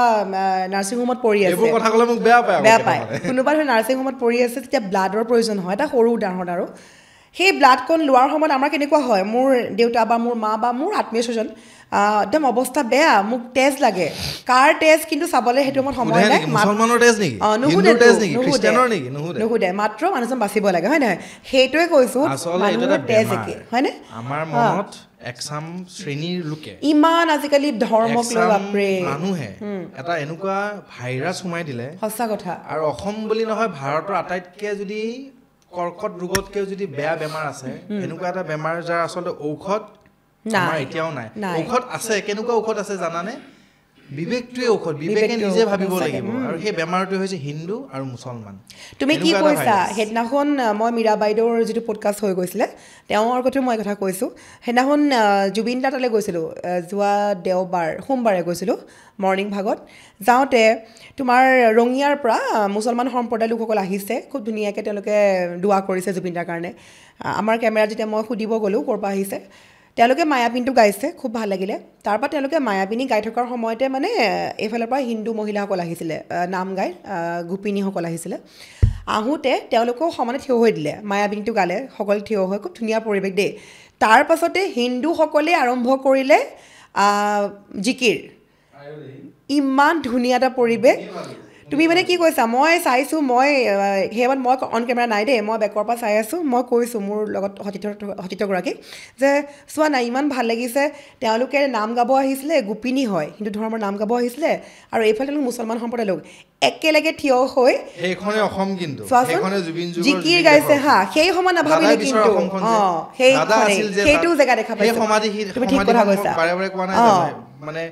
এই মই বাৰে বাৰে কৈছোঁ মানে কি বুলি ক'ম ভগৱান আছে বুলি আৰু জিকিৰটো হিন্দু কি মুছলমান একে আল্লাহৰ ফৰমান এই গানটো মানে এই জিকিৰটো থাপনা বুলি এনেই কোৱা নাই তুমি কি কৈছা সেইটো মন নহয় জুবিন দাক তাতে অনুভৱ কৰা যায় আমি সেইকাৰণে নহয় অকল নিউজ বুলি নহয় আমি এনেও চাওঁ তালে মানে সেই অনুভৱটো ল'বলৈ তাকেতো তুমি কি কৈছা সেইটো মুহূৰ্ত দেখাৰ মাত্ৰকে নহয় এনেকুৱা লাগি গৈছে যে ইয়াৰ পৰা ওলোৱাৰ মাত্ৰকে কি দেখা পাওঁ মোবাইলটো খুলিব নোৱাৰোঁ ছ'চিয়েল মিডিয়াটো আজিকালি ক'বই নালাগে অকল হিন্দু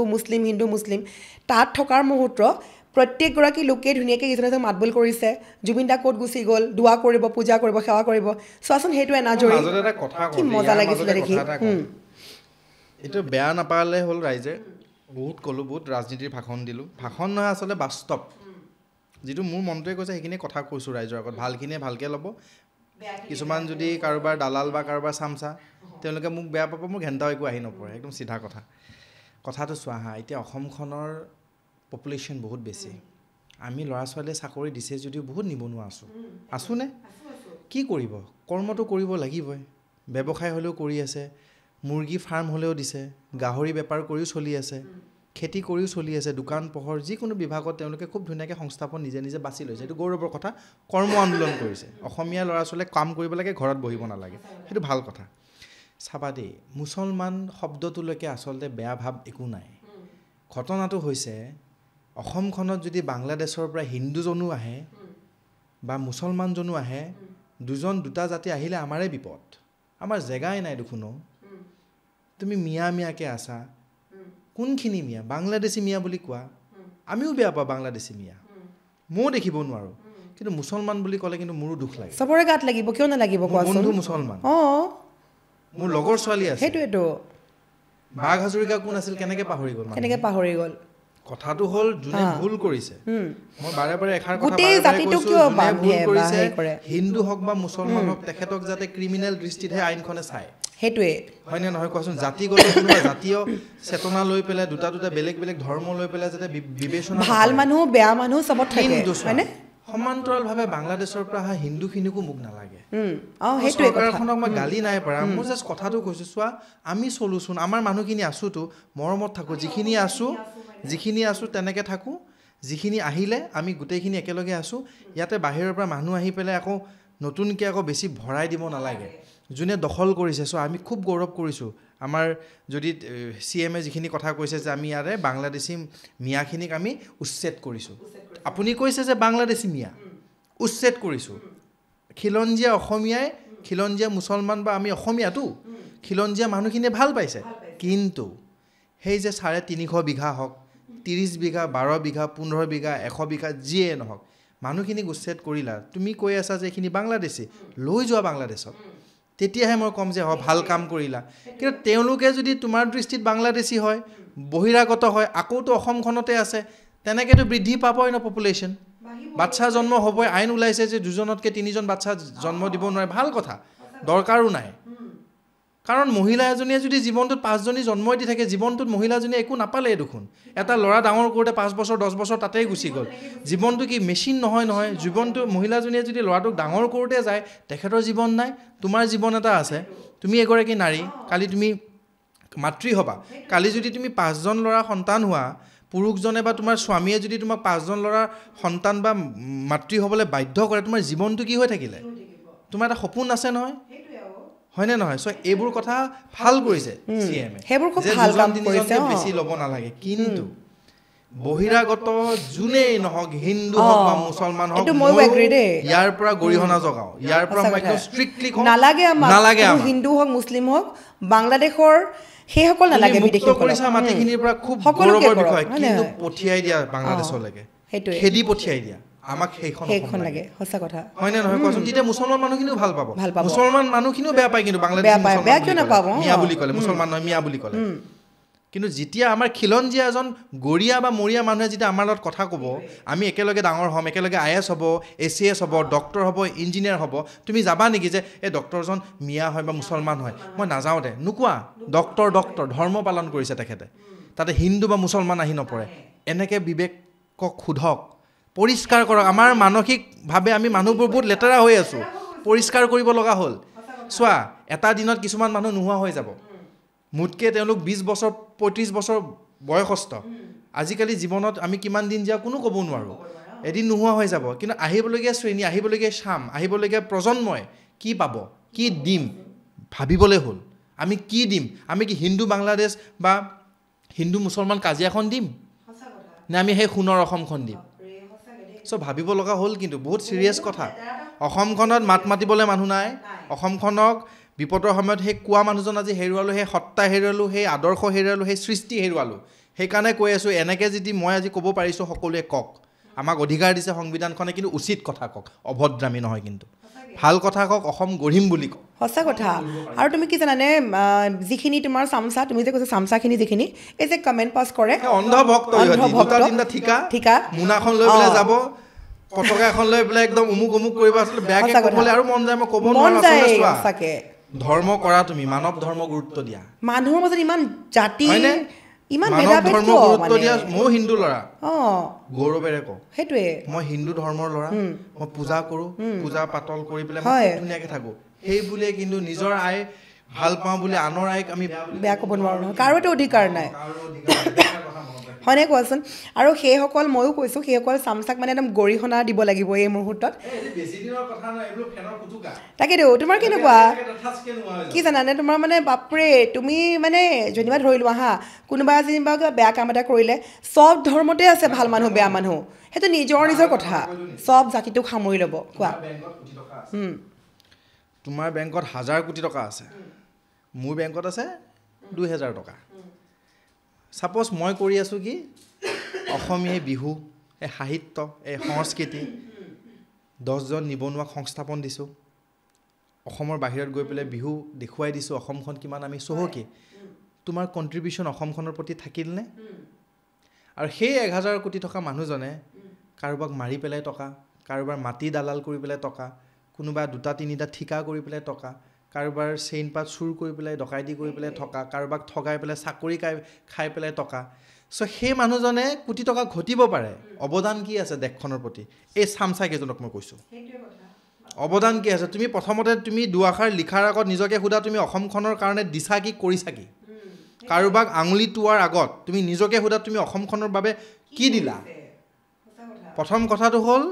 তুমি দিয়া প্ৰথম কোৱা তাৰ পিছত দি চোৱাচোন বৰ ভাল লাগে সোসাইটিক দি চোৱা সময় দি চোৱা সোশ্যাল এক্টিভিষ্ট হোৱা কৈ ভাল লাগে দাদাই কৈছিল নহয় জীৱনৰ আধা দিন দিব লাগে আধা বছৰ দিব লাগে যিমান দিন জিয়াম 30 বছৰ 40 বছৰ সমাজক দিম সমাজকৰ্মী হোৱা এনেকুৱা সমাজকৰ্মী নহবা যে ফটো এখন তুলি পেলাই গছ এজোপা লগাই দিলোঁ বৃক্ষৰোপণ কৰিলোঁ 2টা বটল তুলি পেলাই ব্ৰহ্মপুত্ৰখন চাফা কৰাৰ দেখুৱালোঁ বাইকখন লৈ পেলাই ৰেলী এটা কৰিলোঁ সেভ আছাম সেভ অমুক বুলি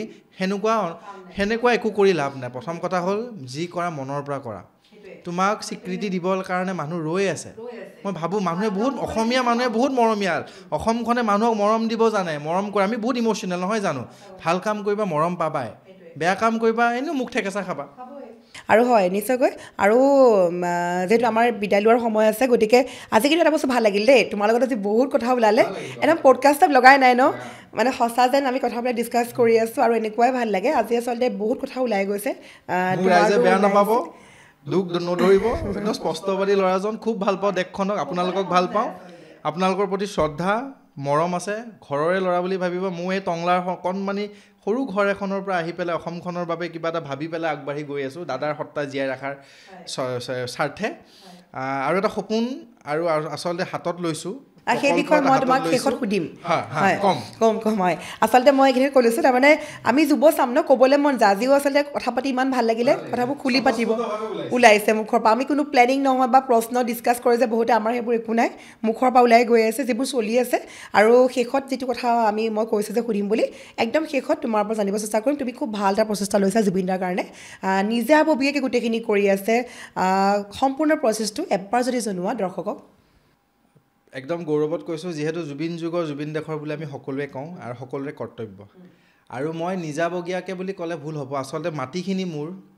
গোটেইখিনি আচলতে দেউতা ভাগৰ মাটি খুব গৌৰৱত কৈছোঁ জেঙেৰাঝাৰ দলংঘাট একালৰ অবিভক্ত দৰঙৰ অন্তৰ্গত এখন খুব মৰম লগা গাঁও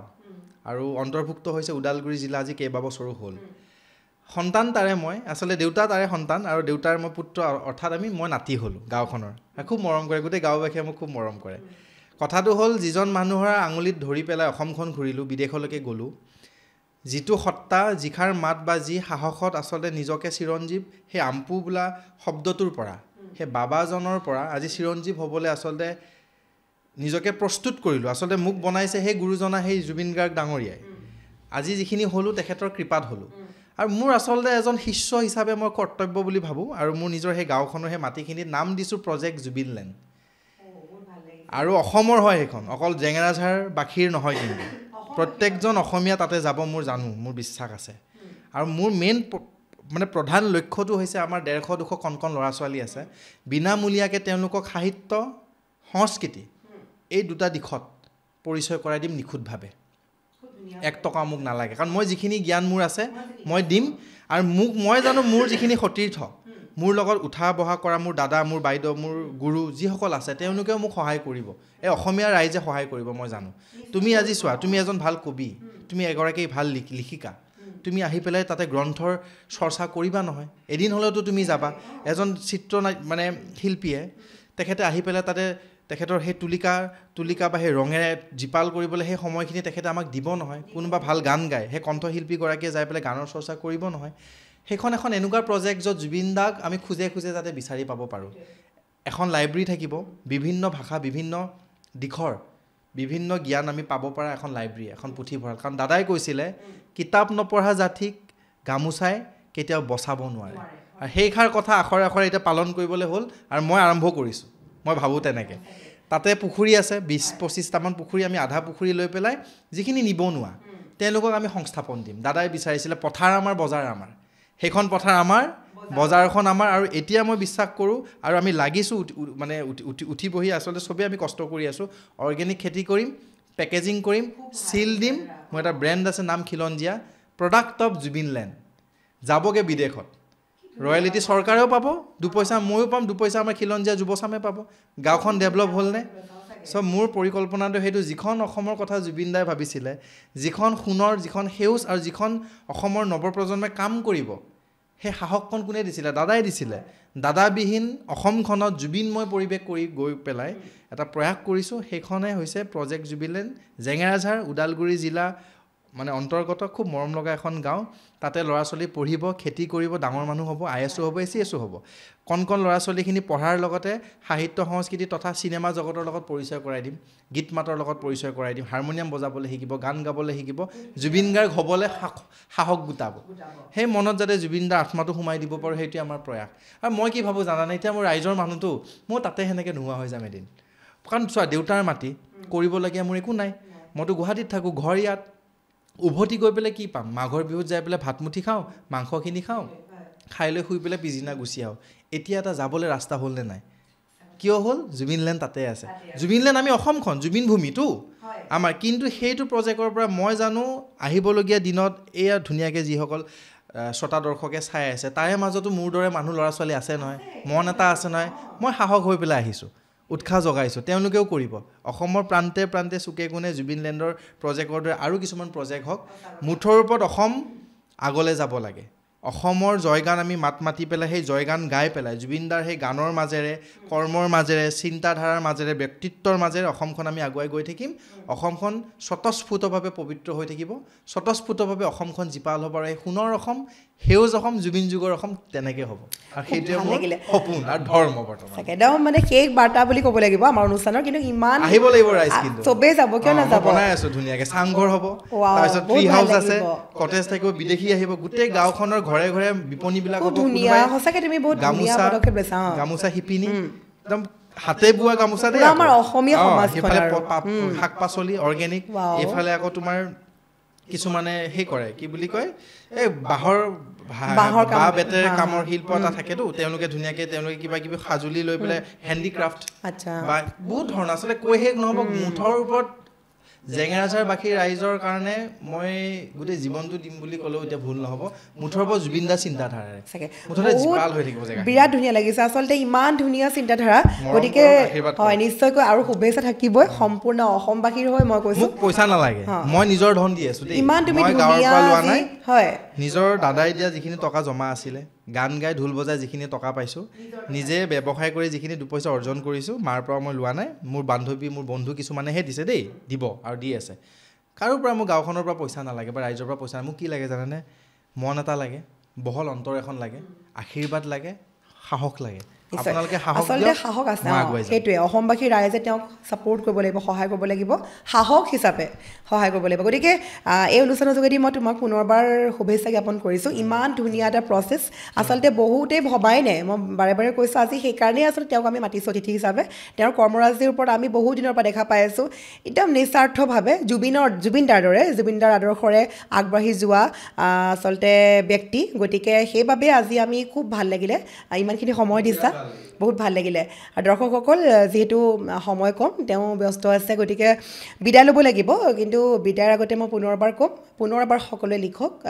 জুবিন দায়ে ন্যায় নোপোৱালৈকে #জাষ্টিছ ফৰ জুবিন গাৰ্গ আৰু তেওঁ কোৱাৰ দৰে আচলতে সকলো ওলাই আহক আমি জুবিন দেশৰ মানুহ জুবিন চামৰ মানুহ ভয় নকৰিব মনত যি আছে খুলি কওক কিয়নো অসমখন আমি সলাবও পাৰোঁ অসমখন আমি গঢ়িব পাৰোঁ ধন্যবাদ